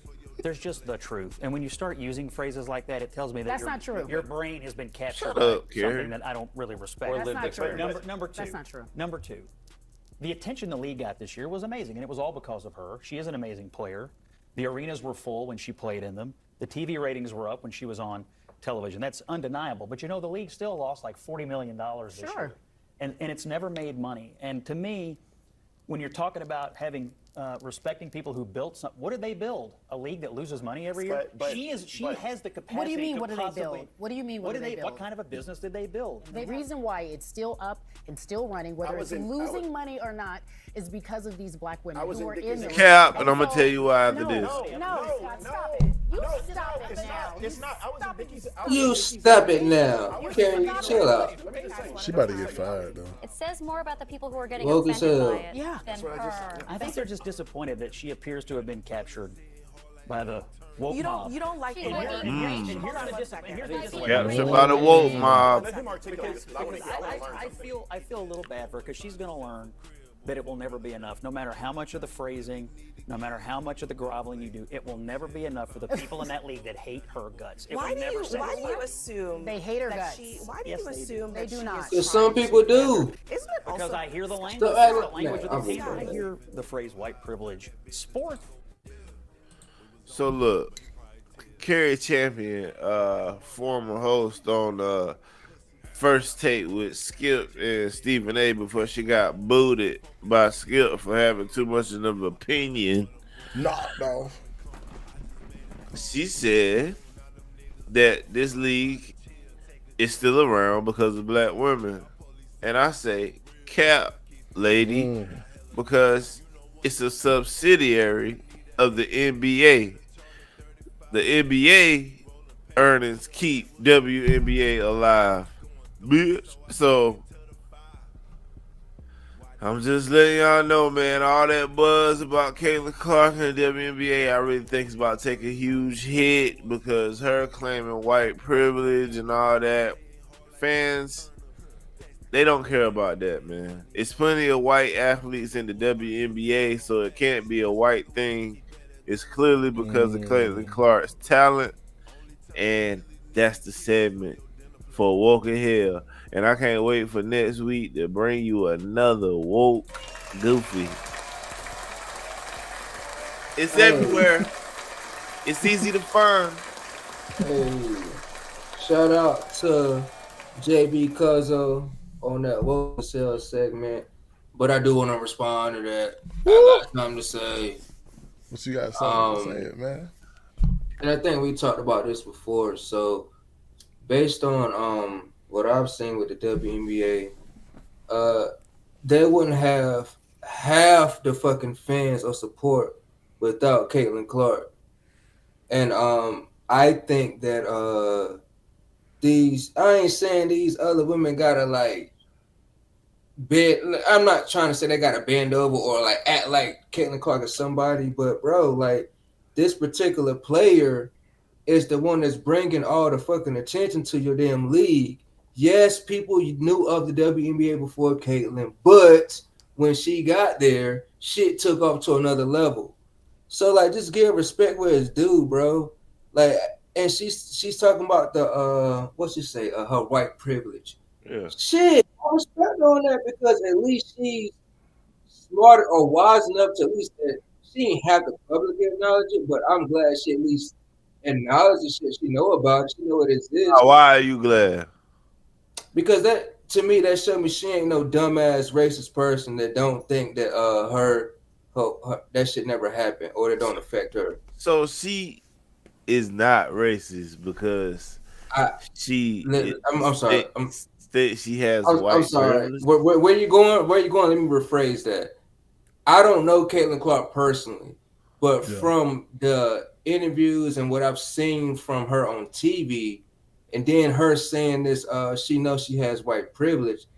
I just assume that I I don't think she racist. She just knows that how shit go in America. Like she just know that shit. By her being white, she's available to certain shit that's not available to everybody else. I don't think it was no shot taken, or I don't think she was trying to like put nobody down or nothing like that. I just think she just acknowledged like just the elephant in the room. So when you say wait, no, whoa. So when you say it's white privilege, do you think there's black privilege? Of course. So why do we even bring up privilege or not if we both got it? I mean, that's like saying. And how is white a privilege when it comes to basketball? That's like saying why bring up science and goddamn biology? It's both science. So it's like, yeah, you shouldn't take one or the other more serious than the other. I get where you're coming from, but what I'm saying is shit, at least she had the mentality to like know that shit. She at least has white privilege because there's a lot of white people that's in position that don't even know that shit. This guy just don't understand. I'm saying privilege. I'm saying transgender can say that's hetero. No, hold on, you making me lose my thought. I'm saying if it's white privilege and it's black privilege, then how is it? No, then how is it even a privilege at all if we both got it? Don't that mean it's equal? If black people got privilege and white people got privilege, do anybody really got privilege? Yeah, because like based on what you're saying, you're saying there's privilege. So there's white and there's black privilege. So based on what you're saying, yes, they both exist. No, I'm not saying there's no privilege. I'm saying her parents did what they were supposed to do so she could have a decent upbringing. Yeah. I don't want to call it just because she white. Oh, so it's people saying just because she's white, her parents, kind of. They're saying that people are only interested in the NBA because Caitlin Clark is good and she white. Yeah. Oh, really? Yeah. They say that's the only reason why she good. Well, I mean, no, they're saying the only reason it's a bunch of fans gravitating to her because white people really want a white person to dominate the league. Yeah, and I think it's just she's captivating because she shoot from fucking half court. And I agree with you. That's why I wanted to call cap on that because I'm like, bro, just us being black people, like when we see a white athlete balling the fuck out, that should be cool. Like you be like, oh shit, this white motherfucker balling. Yeah, but I just ain't with the whole privilege shit. Like ain't no privilege, bro. True shit, man. When I was a Democrat, man, I used to think like that. It's too much identity politics. Nah, for real though, I was thinking that way because I was thinking like Caitlin Clark got her exposure because she went to a white school. She went to fucking Iowa. That's what I'm saying. That's what I'm saying. When I was a Democrat, I used to think like that, thinking that she had a advantage over other players in exposure. And it was like me being a Republican now, I don't want to be woke no more. I don't want to say that her white skin was her advantage over black basketball players. No, that's dumb. She just brought the excitement. She just played better. She balled and Iowa was winning. Like, and also too I'm just gonna say injuries. Iowa. I mean, yeah, she's supposed to get some type of respect, but at the end of the day, if you're not performing, dominating in that league, people are not gonna support her. Angel Reese is dominating. She is dominating, but she's the one who won championship. She's the one who's been on a high caliber through her college career. But she's not getting the same exposure as Caitlin Clark because at the same time, her being professional, she's putting up numbers. She don't need a championship to say, oh, I'm the better athlete. No, she just go out there and ball. No, the fact that the matter is these people is mad. It don't even matter if her white fans want her to be the best white athlete. It don't even matter. The fans love the way they love. If you don't like it, bring your black ass and line up. Like, the white people line up for Caitlin Clark. Go line up for Angel Reese like that. Don't tell Caitlin Clark fans they need to tone it down. Y'all need to pick it up. And that's the hurtful part that many of us black people have to look at too. Who do we actually support? Why are we not supporting the black athletes like how the other? Or if other people see white people supporting so-called the other white athletes, why ain't us black people are supporting the black athletes like that? How they do? We do. We support what gravitate, what grabbers. No, I don't think so. So you don't think people support LeBron? You don't think No. I'm talking about black athletes. I'm talking about black athletes. Well, my bad. I didn't mean to say black. I'm talking about WNBAs. Okay. Yeah. Well, I'm gonna say like this: black people don't support people the same way because white people will actually go buy the jersey. White people will actually go buy the CD. Black people buy the seats, the jerseys. No, I don't like that. I don't like what you talking about. They don't do the same support. I definitely yes, they do. It's not the same season tickets a couple years ago. Bro just said black people don't buy the stuff. I bought season tickets. I didn't say don't. I said the support system of white people have and black people is totally different. We only support the people that's good and that's it. White people, they're gonna support that person regardless if they're good or not. That's why it looked like separation. In what example? I mean, and why would you support somebody that's not good? No, don't make them answer two questions. What example? I mean, what example? I mean, just like with Caitlin Clark. She a whole lot rookie that just came in the game. She ain't had no stats that made her the world's greatest basketball player, but she came in the league and it was support. That's the shallowest thinking. That's like saying that's not shallow. It is. That's like saying if Travis Hunter get drafted #1, nobody gonna be excited to see what he do in the NFL.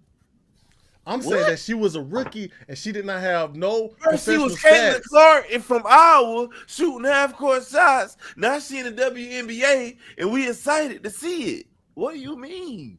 Why wouldn't people be excited to see Caitlin Clark in the WNBA after her college career? We just gonna say, oh, she a rookie now. We ain't gonna watch her no more till she show us something. What? You can look at, I'm just saying on the fact that the support system of white and black, if that was the problem, is totally different. When you saw white people was buying tickets and sitting up front for that's what it looked like for their player to support. I'm not gonna say that it was every different player that was supporting, but it was a majority of white people buying a WNBA jersey, and they was a male.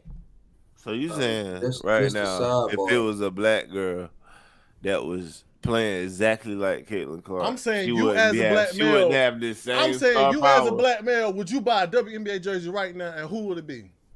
Juju. It'd be Caitlin Clark. I'm going Juju.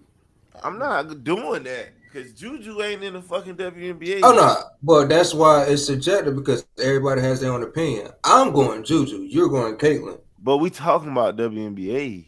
I mean, we talking about WNBA, but I'm just saying, as a black male, people don't support the WNBA like how these white males are supporting Caitlin Clark. That's what I'm saying. That's what the whole difference is too. You said that the people don't support the WNBA like they support Clayton Clark. Is that what you said? I'm saying the male part, because I'm saying it's a collective group of people that are supporting Clayton Clark. That's why it looked like it's only white people. No, it's people. No, it's other NBA players like niggas be pulling up to the game. That's what I'm saying. It's males that they don't mind buying her jersey. I don't think that black males do the same. If it was supposed to be some racially based support base or support fan base, I don't think you're gonna have black men out there buying WNBA jerseys.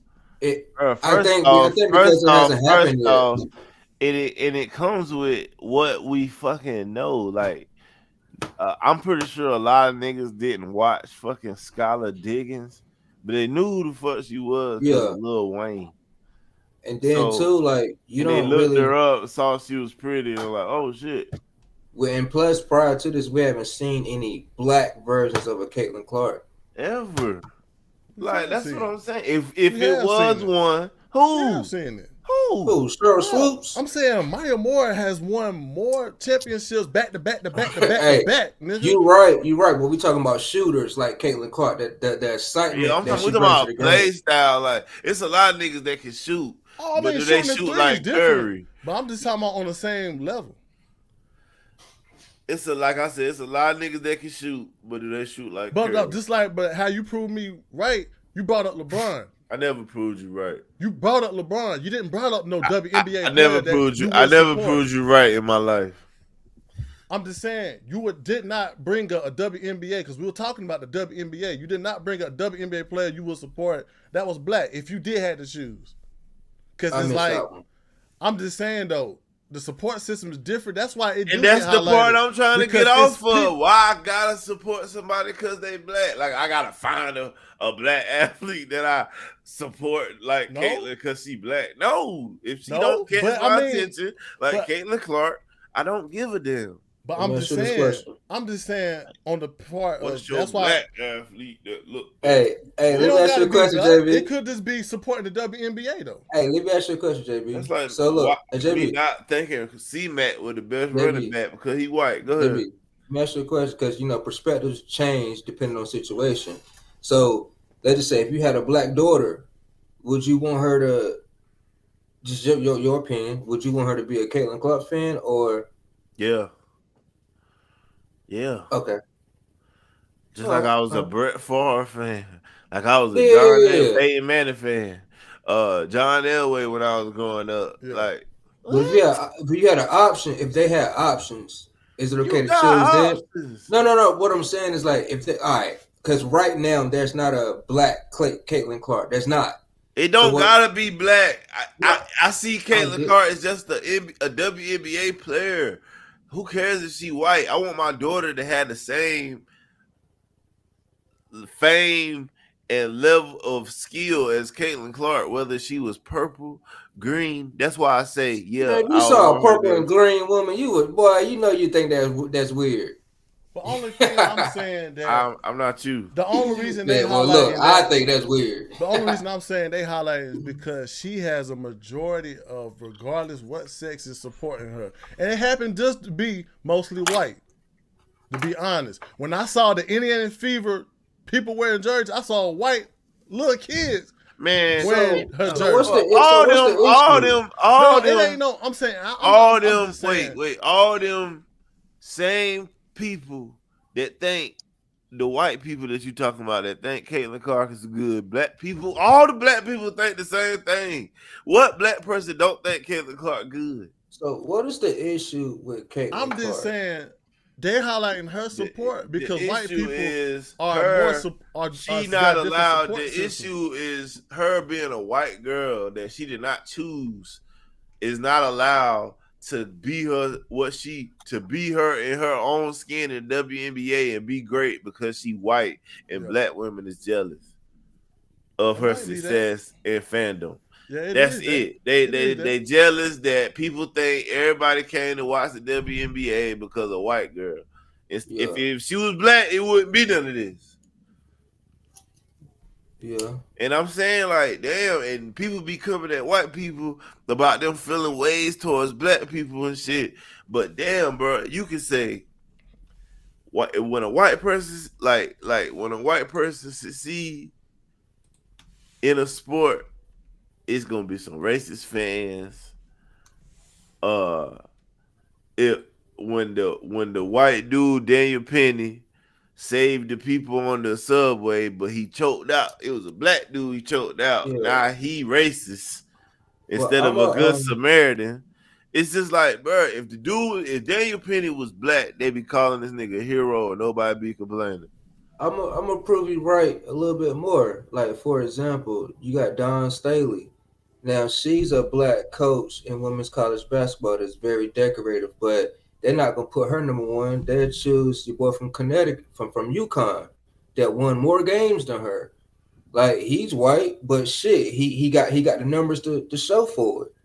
So can you really like get on his case because he's white, even though he got the numbers to show that he's the best coach of women's college basketball ever? But they'll feel like Dawn Staley got snubbed because she a black woman. That's why I say DEI and all that shit. You gotta lower standards, and you can't give it to the white person because black person feelings might be hurt because they don't get the recognition. Why we not talking about Angel Reese? What? I'm with you 110%. I'm We don't with you want get to. it. Cause we don't want. We would talk about it if we wanted to. We don't want to. That's why I just said I don't really blame race. I just say the support base of Caitlin Clark is totally. I'm prejudiced. This shit just not fair to white folks, man. I'm prejudiced. I mean, it might not black be people fair. ask for all this shit, bro, and then don't even really see how they do white folks, bro. You don't see it. Yeah, that's what I'm saying. I'm prejudiced.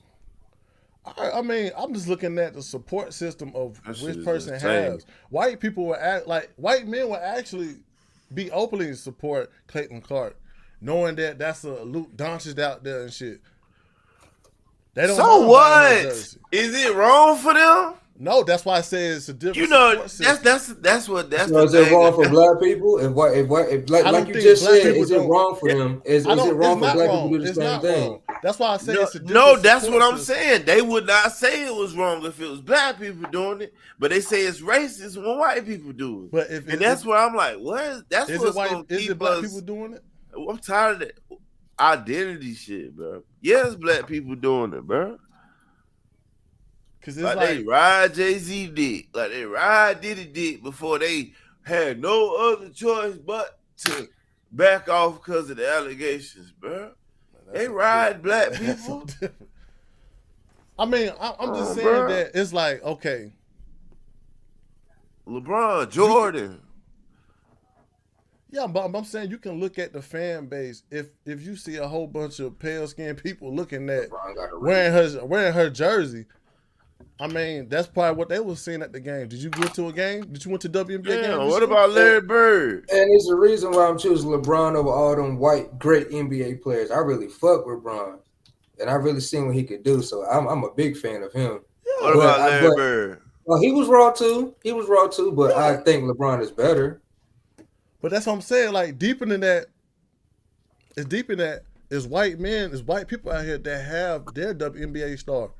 Why ain't they openly supporting the black community like that? Like, do y'all think Chris? Nobody watches the WNBA. That's the point. See, you watching because of Caitlin Clark. But I'm saying we're talking about it now because of Caitlin Clark. But you saying don't. People watch it. People does watch it. Do y'all think McCaffrey is better than Chris Johnson? Yes. You think McCaffrey is better than Chris Johnson? Yeah. Chris Johnson was a baller, boy. C-Mac a baller. That's a good question, though. That's a good question. It's not a good question. No, man. C-Mac better than all these niggas. But I just think the discrepancy comes with her being a rookie. I think that's the only shit that she was just a rookie and she came in with fans loving her from Iowa. And can you say Iowa is what? You gonna say Iowa is predominantly white or black? It is. I'm saying Iowa is predominantly trash, and Caitlin Clark got them a damn. I'm not talking about the performance. I'm talking about the race demographic run of that school. You can People say it was predominantly white. What Caitlin Clark was. It was a predominantly white school though. On Iowa, I mean, you can't fight. You can't get mad at Caitlin Clark that her fans transitioned toward the NBA with her. She had predominantly white fan base. That's what I'm saying. Was you a fan of her? Huh? Was you a fan of her? Here. You said yeah. Yeah.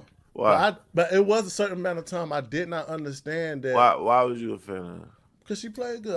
Matter of fact, I ain't never watched WNBA, not WNBA, but women's basketball like that. But it was around that time. But you watched it. Why? Why you think she played good? Why you watched it? Because of her. She a great player. No, she a great player. Don't get me wrong. Yeah, we already had an episode where you on camera saying something different, bro. It ain't just because she came out woke. I'm saying you had me on camera saying she had white privilege. She said it too. The point of her saying white privilege is what I'm saying. The point of my segment was to show when next year, when you see WNBA numbers drop, is only because of what she just said. No, she didn't have to say that. It's these black people bringing this shit up. Yeah. There was a black reporter talking to her about it. She got caught up with the woke mob, bro. Like, I'm telling you, that's the losing side. Help me understand this right quick. My fault, I ain't mean to cut you off, but help me understand this. Yeah. Why is she considered based on what I heard? Why is she considered woke if all she did was just say that she understands why she may have white privilege? Because that's woke. But is that not a real thing though? Yes. No, not today. We're trying to get not in her generation.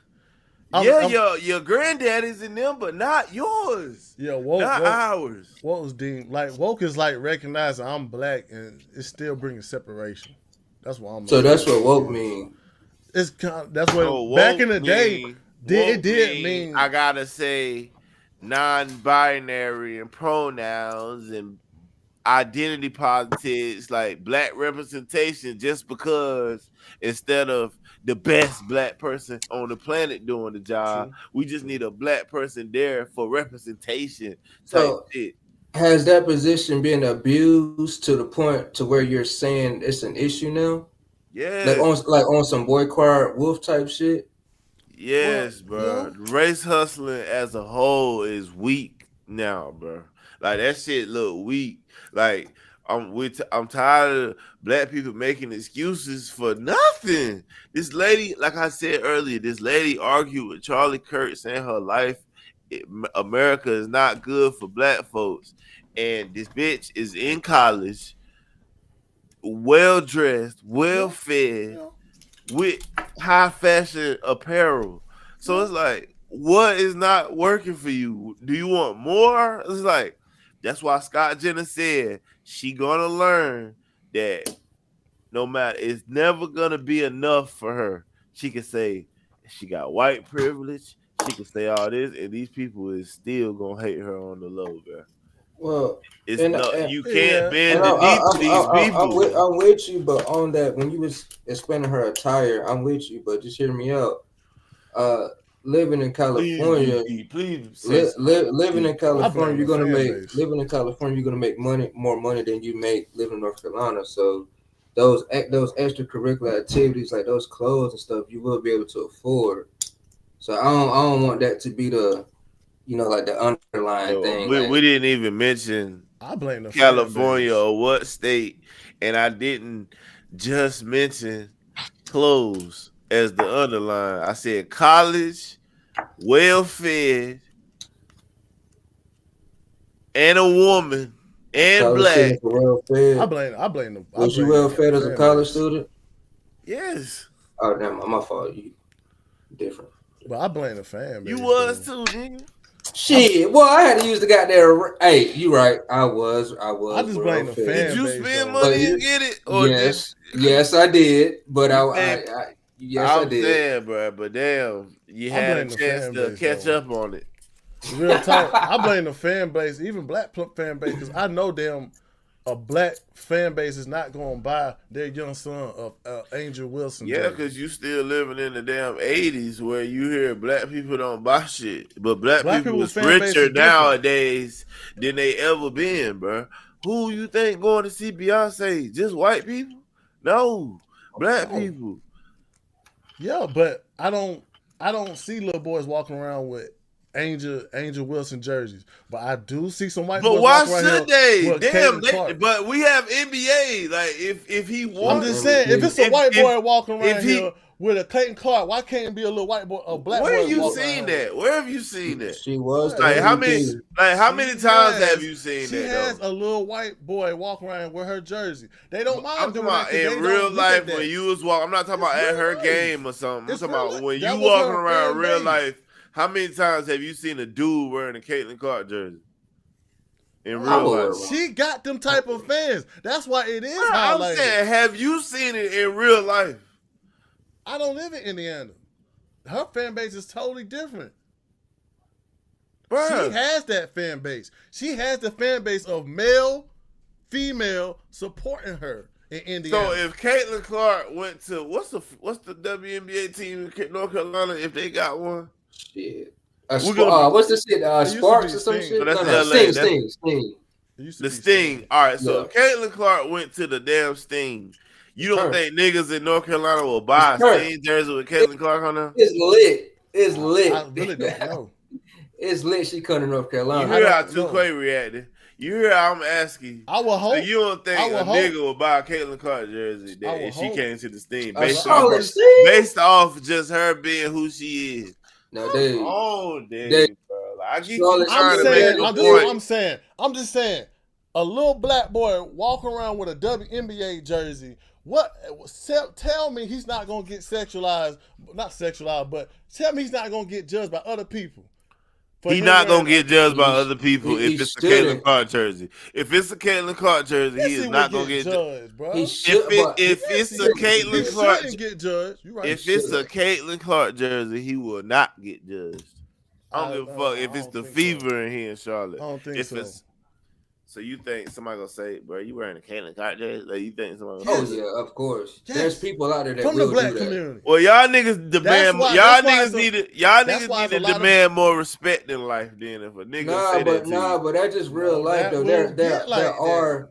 You should be walking around. They would tell that little boy you should be walking around with a LeBron jersey. And we all know that there are people that just go against the grain. There will be somebody to try to crack a joke, to try to say something about him wearing a Caitlin Clark jersey. Somebody will. I'm just saying that in the white culture, they don't look at shit like that. Yeah, son, I'll buy you a Clayton Clark jersey. No point about it. It sounds like you assuming. All right. Well, how many WNBA players your son got? I don't want to say assuming. Jerseys your son got? Nobody watches this shit. Everybody black in the house, right? We watch Caitlin Clark highlights. Yeah, have you bought a Caitlin Clark jersey? If I don't give a fuck, you support her, right? Watch. You support her, right? What, ain't watching her highlights don't support her? I gotta buy her jersey is supporting her too. Damn, I didn't buy them. Buying her Luke jersey Kuechly is supporting her too. I didn't buy Luke Kuechly jersey. You need a ticket. Gotta buy them tickets. And it's a whole lot of white people out there that will buy tickets and jerseys. It's a whole lot of black people that will. That's all I'm saying. That's all I'm saying. There's a whole lot of black people that will.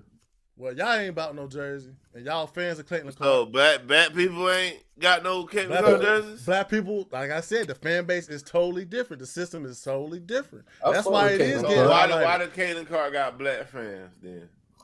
She got black fans. She raw. All right, so I don't get the argument. That bitch can shoot. But the black fans is probably, oh yeah, she good, but I'm not gonna buy her jersey. They're probably not. They probably that's gonna stop to that That's some point. hating shit. That's who some hating shit right said there. that? Whoever said that other than Angel No, I mean Reese? you don't gotta agree with it. That's what I'm thinking. I'm saying, but like, why you thinking that other than Angel Reese? Because black people don't go all the way out.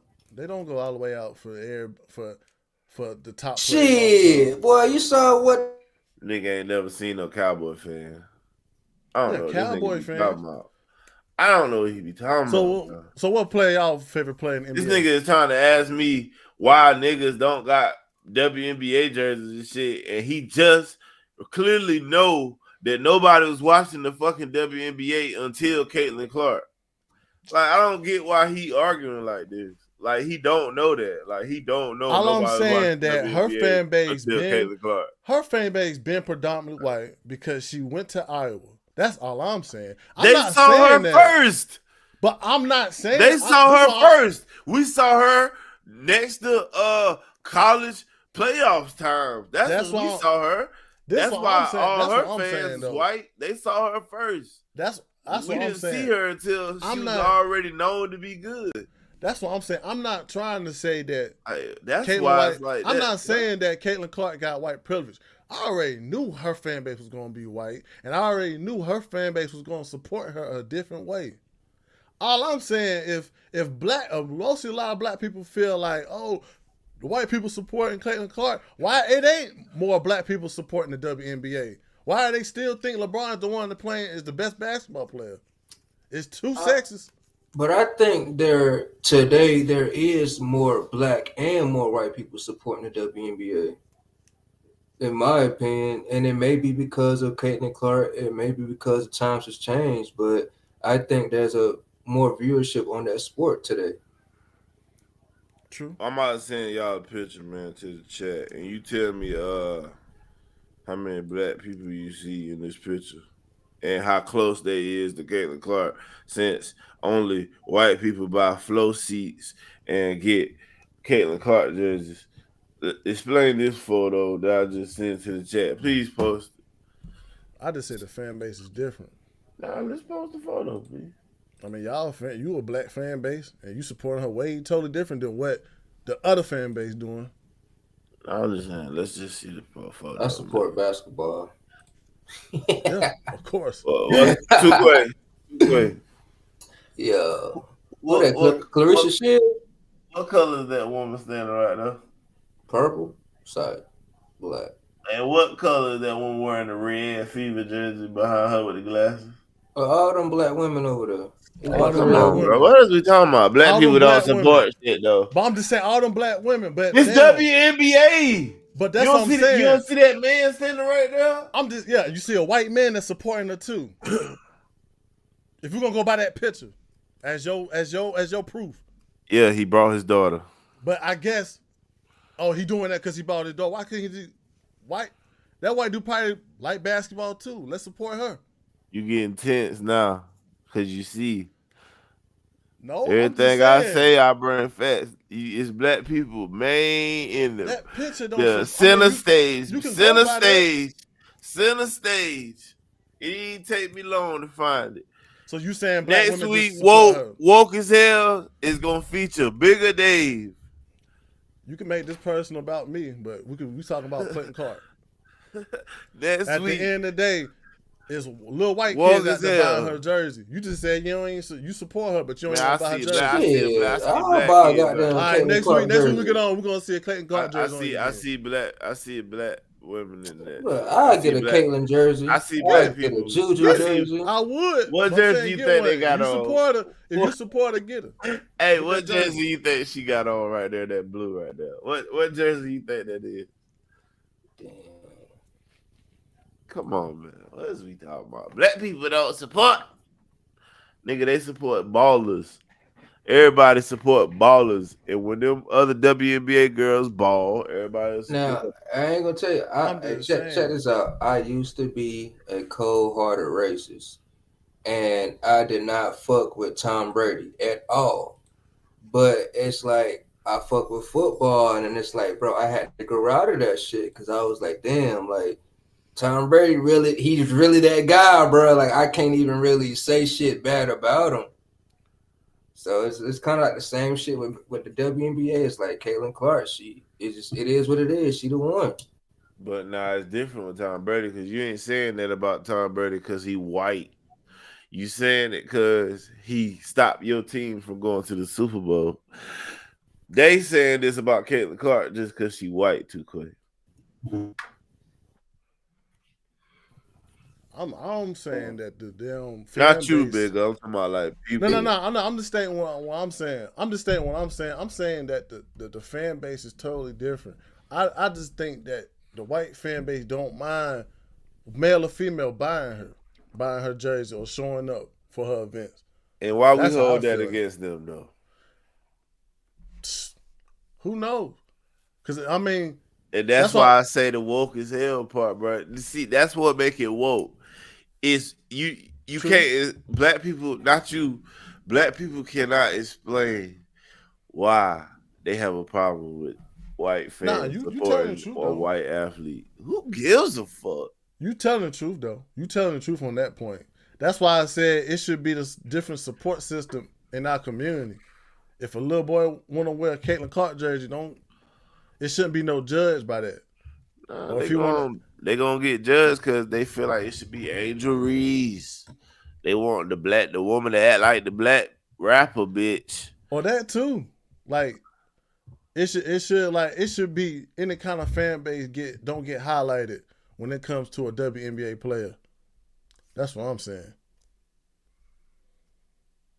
If we get to that, it's tough though, because it is tough, because it is like the way people judge, you, on that type of fan base shit.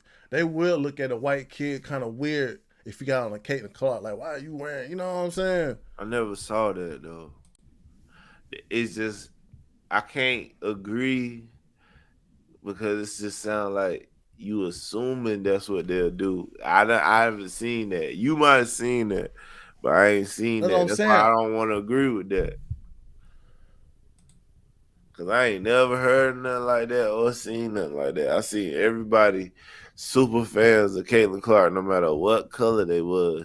When they talking about WNBA, they talking about her, and that's Well, I'm not just her. saying. It's her fault because she balled, but the black girls just jealous of it, bro. I'm just saying when they were showing a video footage of Caitlin Clark and her fan base, it was just everybody in Indiana just supporting her.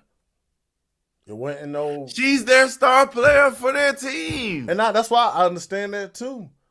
But I do understand the black culture. It is kind of hard for a black boy to support a WNBA player because he will get that type of ridicule. So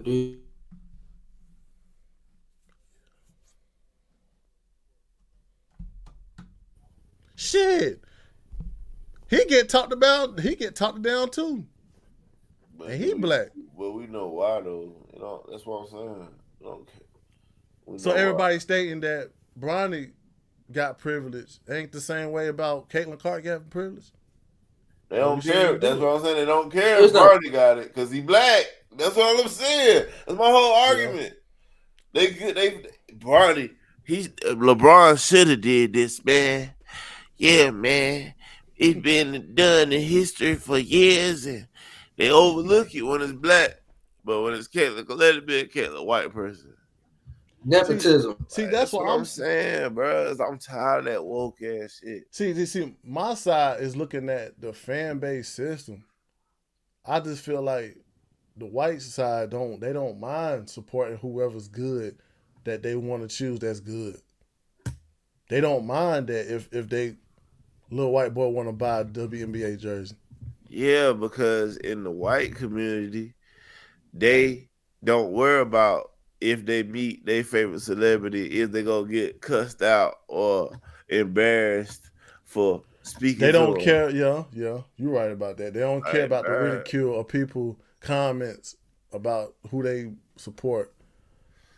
But I mean, it's tough though. It's tough. It ain't tough. It's tough if you always bitch about race and black representation. Like that shit fucking matters. It is tough. The only reason I say it's tough because let me ask you a question. The only reason I say it's tough because you already got the number one player is Asia Wilson, and she is she is a top performer in the WNBA. She don't get to have a support. That's like us being mad at Ja Morant because we ain't talking about Chris Paul enough. But I'm just saying though, if we gonna support the top players, based on what the best players, Asia Wilson should get that respect. Based on what you're saying, JB, so when is it an appropriate time to give, like, let's just say, black people or black celebrities, whatever, some type of what is it, like achievement or some type of fanism? Like, when is it appropriate? When they just get it naturally. I shouldn't have to stop liking Caitlin Clark because enough black girls don't feel comfortable with it. Like, it got to be like how Sexy Red shit was. Mm-hmm. Earned. Nobody liked her music, but you realize it's catchy. You like her little attitude sometimes. Yeah. It's just natural. Like, damn, I wasn't forced to tolerate Sexy Red. I just started to. Like, that's what I'm saying. Like, you can't force me to like Angela Reese more than Caitlin Clark. Yeah. That's like saying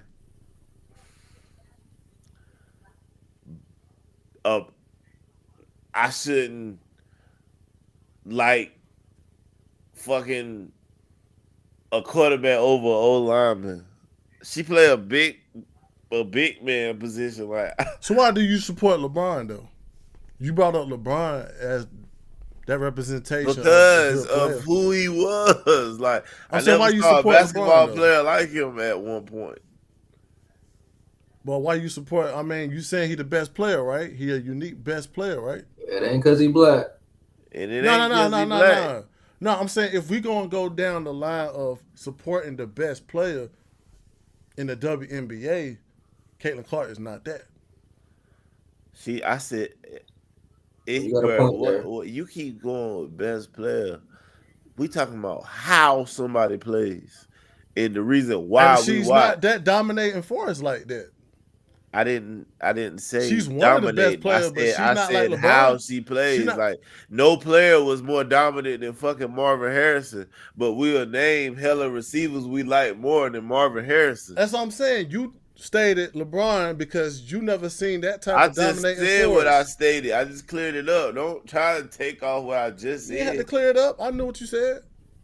I'm just saying. Why you going back to LeBron if I just cleared it up? Because you said you support LeBron. You support I use Marvin Harrison analogy to answer that question. I'm talking about NBA. I'm talking about NBA. But I use the Marvin Harrison analogy to answer your NBA question. Let's take it back. Let's take it back to WNBA. By you using that Marvin Harrison comparison, so yeah, we have fucking Caitlin Clark. Now, what are some of the other WNBA players that niggas know about? Like, for example, you got your Cheryl Swoops, your Lisa Leslie, your Maya Moores. Like, are there any other players that niggas may know about or be a fan of, not just Caitlin Clark? Shit, and Angel Reese. Angel Wilson, goddamn, averaged 35. Yeah. She was MVP. 35 points. And the only reason I looked that up is because Caitlin Clark is in her league. See, it ain't in her league. I mean, crazy. The only reason I know about Angel Wilson is because they said these other players is the reason Caitlin Clark couldn't be on the All-Star team. And that was crazy. That's the only reason I know about them. I'm just saying the All-Star fact team and the Olympic team. I said, who in Caitlin Clark way of why she can't be on the All-Star team? Who is these girls? That's the only reason I know who they is, because they was in Caitlin Clark way of being an all-star. I'm just being honest, bro. No, I don't. Nobody cared about WNBA. You keep leaving that major factor out. I'm just saying, nobody care about that shit. I'm just saying, in sports, it ain't really no privilege. The only type of privilege it is talent privilege. You's gonna support who the best and who's dominating. I just thought Skylar Diggins was the best before Caitlin Clark. I don't know these bitches. We acting like it's been major people watching a few. You act like I watched 2 WNBA games before. I never watched 2 WNBA games before. I don't think you have. I don't think Tukwe have. But that's why I think that's the discrepancy. People haven't been watching where WNBA ain't going. It was boring. Nah, it's talent out there. That's why it's kind of boring though. That's what I'm saying. It's kind of hurtful because it's like if you're gonna name the best talent, you do gotta name these other players that happen to be black. That's what it's kind of discrepancy. Have you ever seen a NASCAR race with like 200 laps? Yeah. That shit ain't boring to you until that shit only good the final laps of the race. Even though it's boring entertainment, it's talent out there on that road. Exactly. Dad. But if it's boring, we don't care. See, that's why you gotta look into it. That's why you gotta look into that sport. If you gonna support it's not boring, bro. That's why we say lower the goals so they can dunk, and we might want to watch it some more. We trying to find ways to boost their whack ass league. That's the whole point of us being mad that they mad at Caitlin Clark. It's at the end of the day. No. Well, you're right though. I just say, like I said, it goes back to the fan base, bro. I think the black people are. There's no reason I say black people because black people are the only people that only bring up privilege in different races. We can agree with that, right? Because they lazy. And that's why I say that It be black people that want to look at white person. Oh, you do that. They do this and do that. But it's like at the same time, I don't really see too many black kids with a WNBA jersey. I don't see that. I hate white privilege. That line from black people, like how Tukwe felt like Caitlin Clark was doing something right by mentioning white privilege. You know what's fucked up?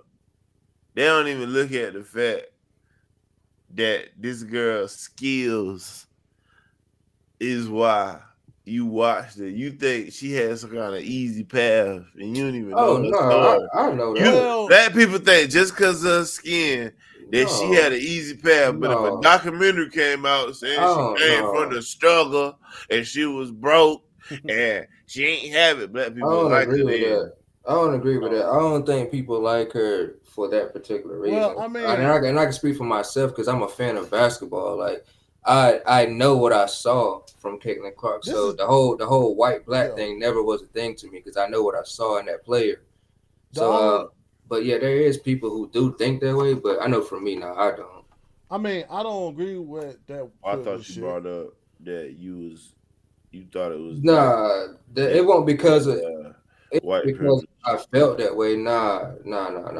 I really watch basketball. The only reason. Oh no, I thought you mentioned that you thought it was cool that she mentioned that she realized white.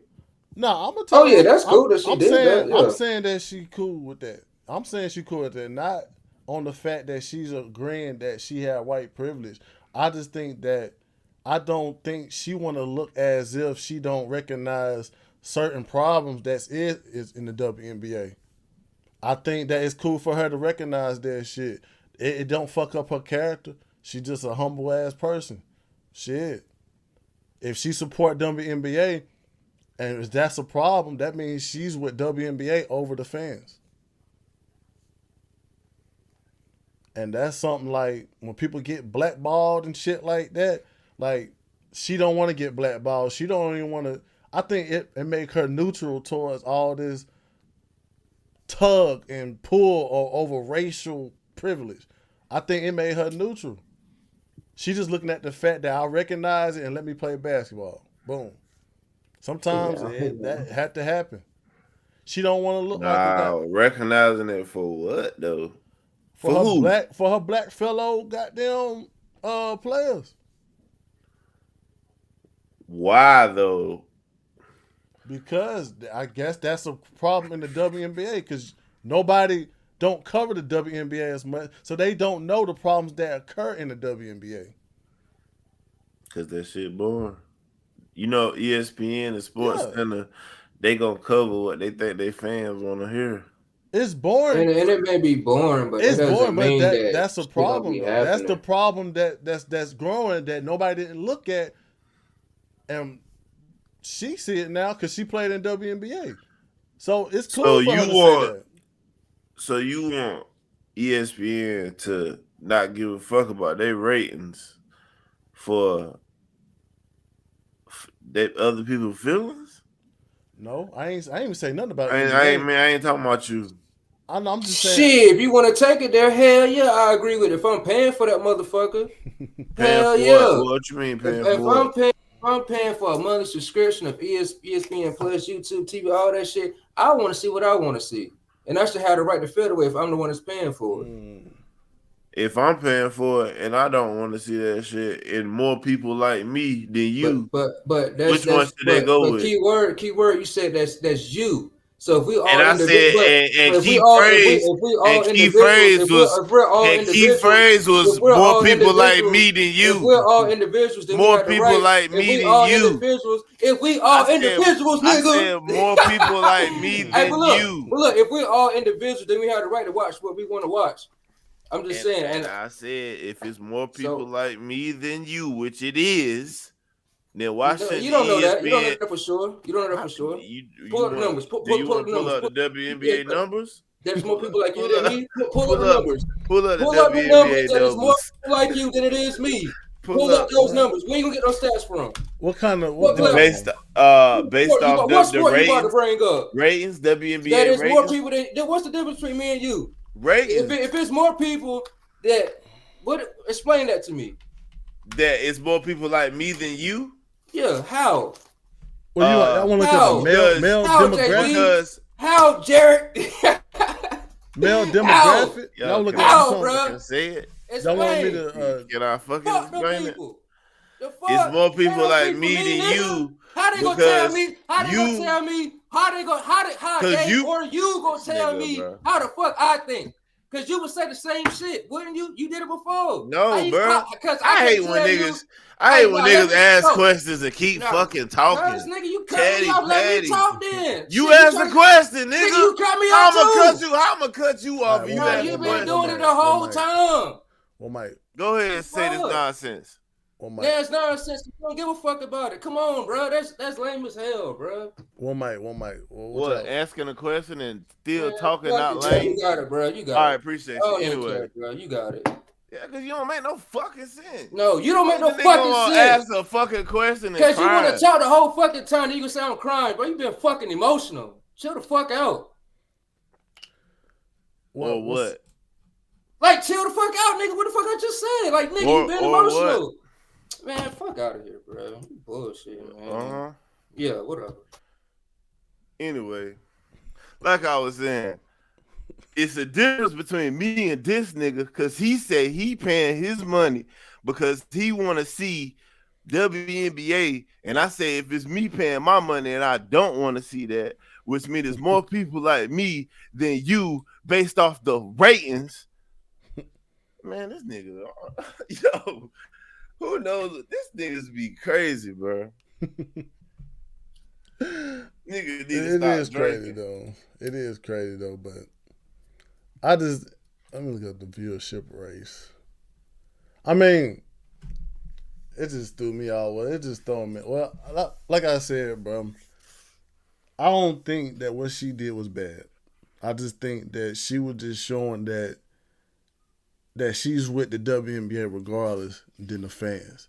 She had to show, I think she had to shoot, well, she didn't need to show that, but she wanted to show that toward the NBA players.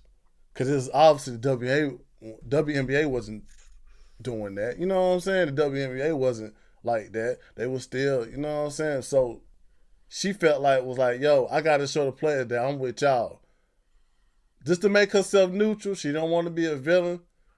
But she just wanted to say, yo, I support, because that might be a problem that's occurring. We don't know that because we ain't been watching it for a while. Or we ain't been supporting it for a while. It's boring.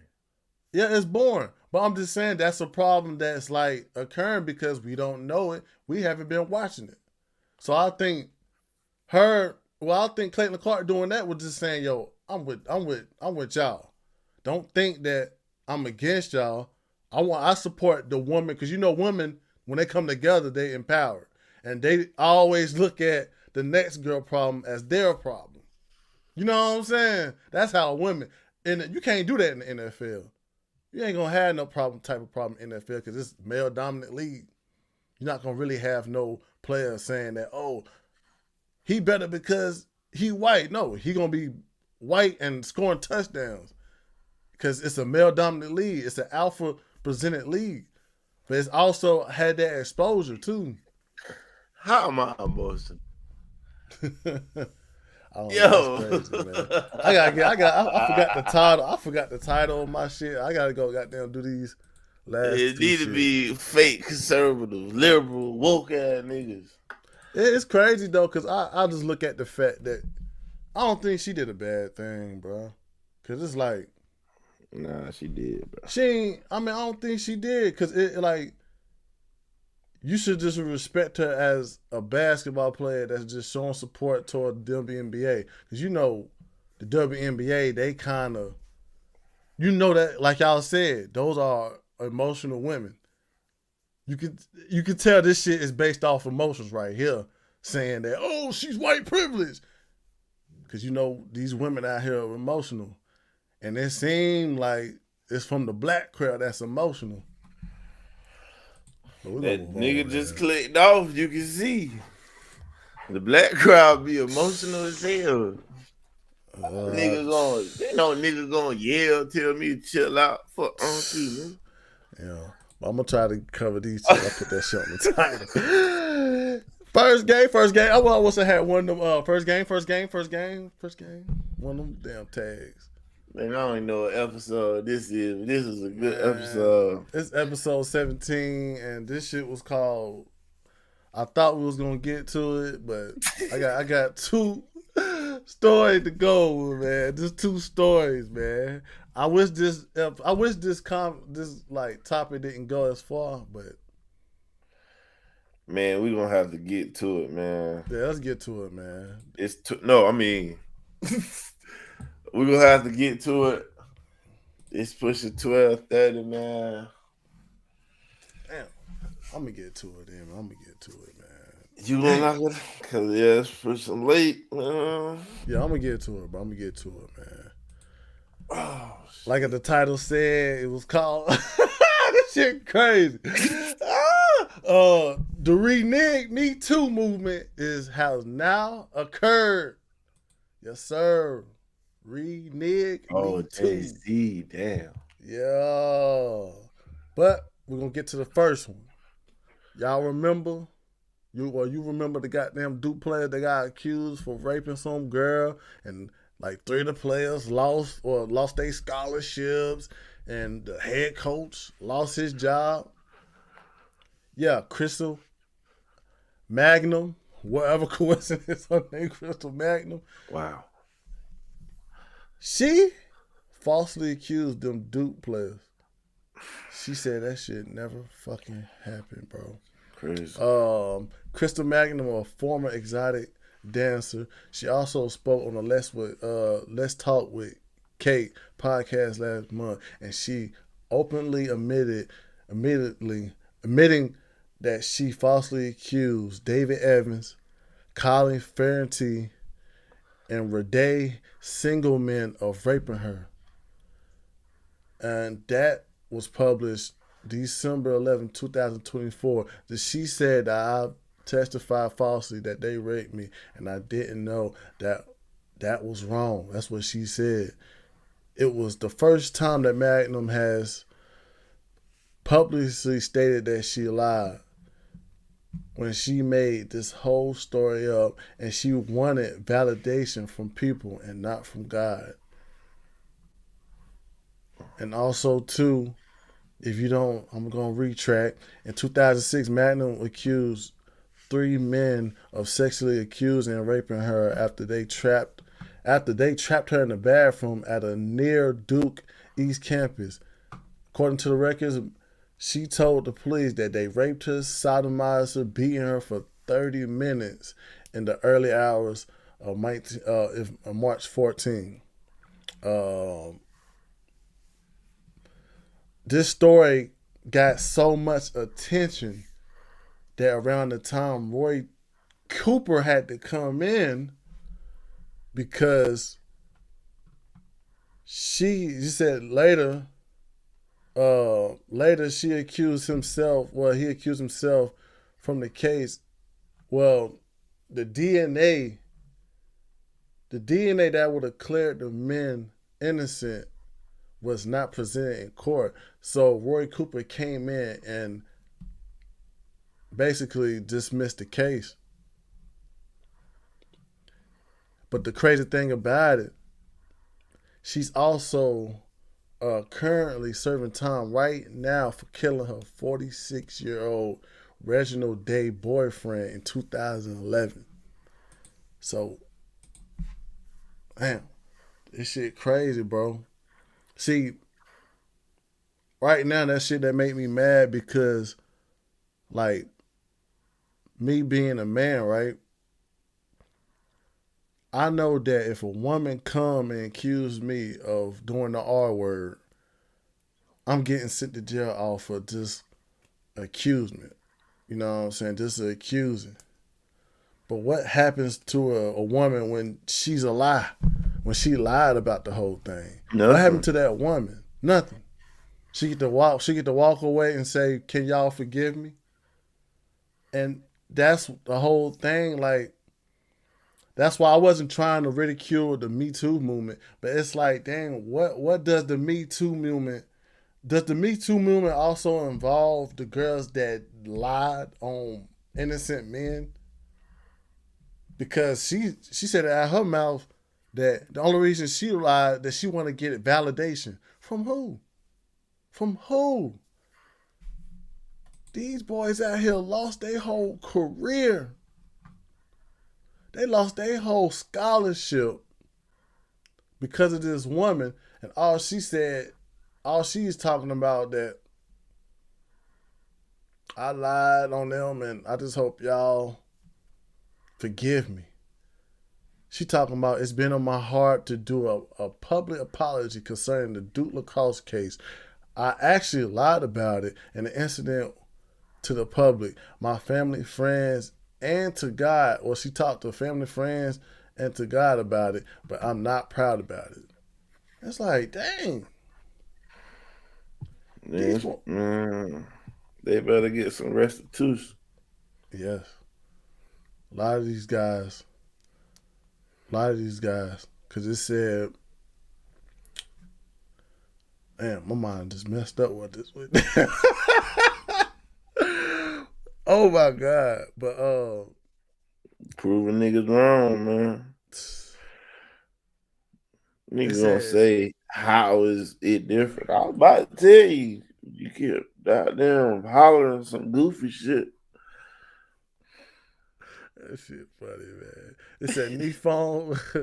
It said they fall resigned in disgrace, and that and the Duke, because the Duke lacrosse team was a very good team around that time. They was goddamn balling, but both this what happened to the men. Both men were indicted, and other players on the team, and most of the players have filed a civil litigation to restore their reputation. Former lacrosse player, he been there for 16 years, lost his job because of this case. So now he sued the university. So like you said, man, that's the only way to get redemption from this is to sue these guys. Next on the Me Too, Re-nig Me Too, the goddamn Jay-Z. Oh, everybody turned their back on Jay-Z when they saw this. And turns out, Cat Williams, you was not right. You thought you had one. I'm just gonna play this short clip, man, and get stuff out the way. It ain't gonna be that long, man. I don't like that shit crazy, but dang, this show gonna have to I'm gonna goddamn talk to the producer about this show. Well, damn, put the time in. I know, right? It's funny though. It's funny though. Forehead sweating and everything, bro. Well, let's hear what this advocate story. for yourself.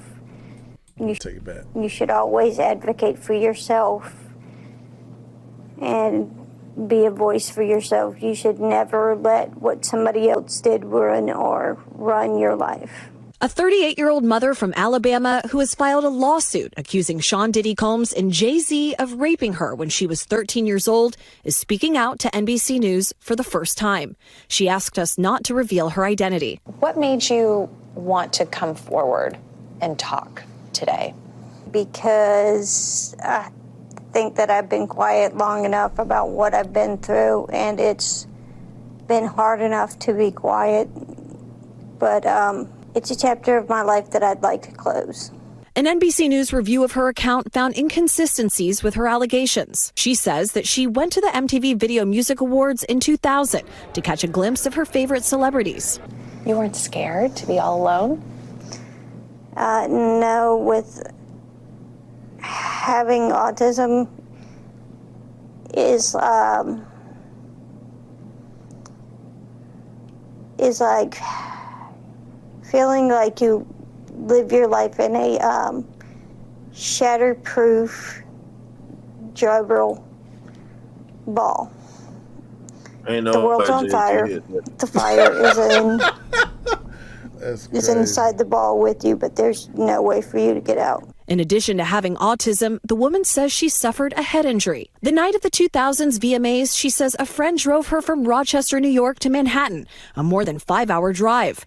Her attorney provided NBC News with the name of the friend who has since died. The woman says she spoke to Combs's limo driver who offered her a ride to an after party. I stumbled upon Diddy's driver, who told me that I was exactly what Diddy was looking for.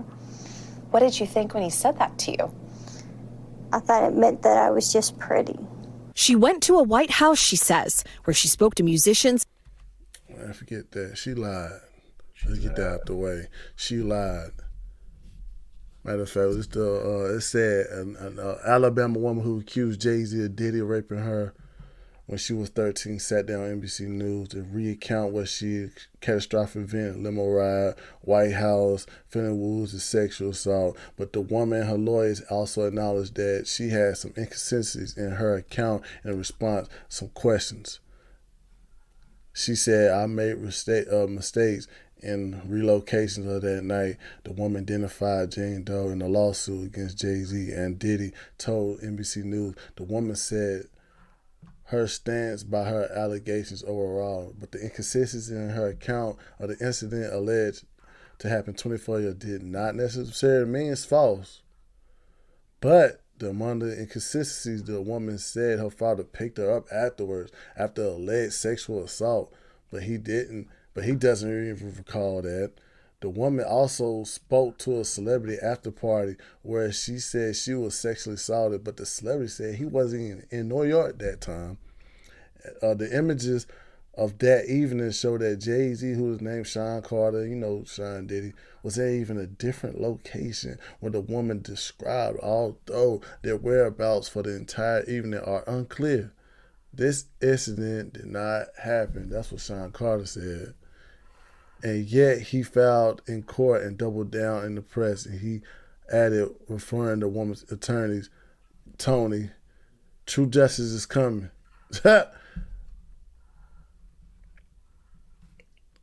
And after that, he continued old girl claims, and John Doe was referred to our firm by another who vetted. Oh, so she was referred by another person. I mean, she ain't really saying they ain't saying they lied and saying it didn't happen. Yeah. They just basically saying they got a few details wrong in the lawsuit. Yeah. Based off it being like 25 years ago. But she's still saying it happened. She's saying it happened, but now ain't nobody gonna believe her. Yeah. Yeah, them alibis ain't looking too good, man. Now ain't nobody gonna believe her. It's fucked up, man. I just hate the fact, man, but it is what it is, man. Let me end this shit, man, because I don't know what the fuck this happened today. Niggas need to stop fucking drinking, man. But come on, bro. Niggas up here drunk as hell, forehead sweating, man. Niggas sleeping. I guess. Nigga said the internet went out. He said the internet went out. Man, you clicked off. Man, it's funny. But you know, man, just like with this, with this podcast, we all got different perspectives, man. Sometimes it get heated when it's posed to, but we passionate about it. But sometimes it be goddamn. Hey, yo, bro, like, come on, bro. Bro's really hollering, like, chill out. Like, I'm like, hold up. Like, why you talking aggressive like that? Like, yeah, bro, start hollering for no reason. Yeah, he ain't bro, let you talk, but it was kind of getting weird. Like, damn, bro, like, say what you gotta say first. But that was a good one, man. First game, man. That's crazy. We can't even do no fucking final thought in this motherfucker. Yeah, we can. There we go. We're gonna do final thought. Final thought is, man, it just threw me off, man. When you live, you don't know what can happen, man. I don't know what just happened, man. Facts over feelings happen, man. Facts over feelings. Nigga, basically, Caitlin Clark did the wrong thing, in my opinion. I feel like the WNBA gonna take a bigger hit now. I think she should have just stayed out of it, really not played with the politics type shit, stayed neutral, and everything would have been fine. That's my fault. Facts, man. I mean, this is a rhetorical question. If her fan base is following her, it's predominantly white, is that a bad thing? So you gotta look at the fact that was her fan base from the get-go. Please tell me you can find a black person that was an Iowa fan. So you got a league full of emotional people, emotional women, and you know there's a black woman that's out there that's emotional against Caitlin Clark. You know that's emotional. If anybody have to raise an eyebrow on her fan base being white, it's got to be a black woman. But damn, at the end of the day, 47 fucking million people is watching the damn game. Shit, they here for Caitlin, but damn, if I beat her, I might get that fan base too. No. But I'm just saying, that was just rhetorical. It's rhetorical. I'm just saying, if you beat her in front of her fan base, you don't know what the shift might be. At the end of the day, it's bringing people to watch, right? It's the situation. If they going back and forth like deep threes, like people gonna notice like, oh, she went back and forth. It gotta be something like that. But a team, she just lose to a team. No, man. But it's tough though. But like I said, the fan base is totally different. She got a totally different support system.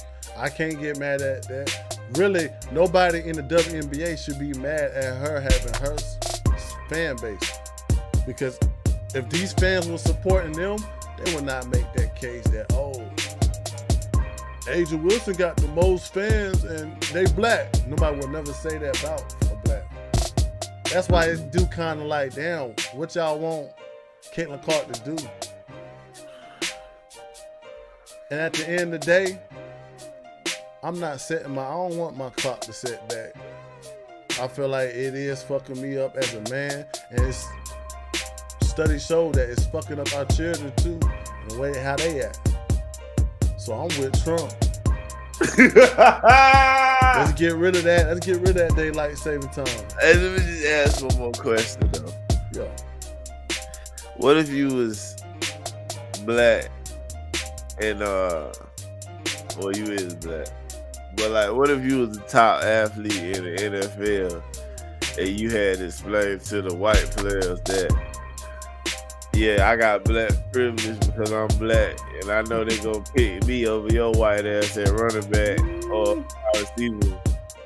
Like, what if you had to explain that? That's what I'm saying. It's like that shit's so pointless. But you know, black people got this illusion in their head that people got it better. People are more together than them. Like, I don't know, I ain't gonna say we, but it's a lot of black people that think that other cultures are more together than black people. It's always a question of one dude talking about, hey man, how can I bring us together? And man, it's like, we are together. I learned the key difference between white women and black women in my head today. White women, they realistic about how they look. Like, if they feel like they fat, they gonna be like, I'm fat and I'm ugly. And black women gonna, if they fat, I'm big and fat and fine though. It's just thick. Like, I'm thick. White women realistic about how they are. So it's just like, it's a bunch of that shit, right? It's a bunch of imaginary shit going on in the black community. And that's why it's like, that's what I'm saying about her support base.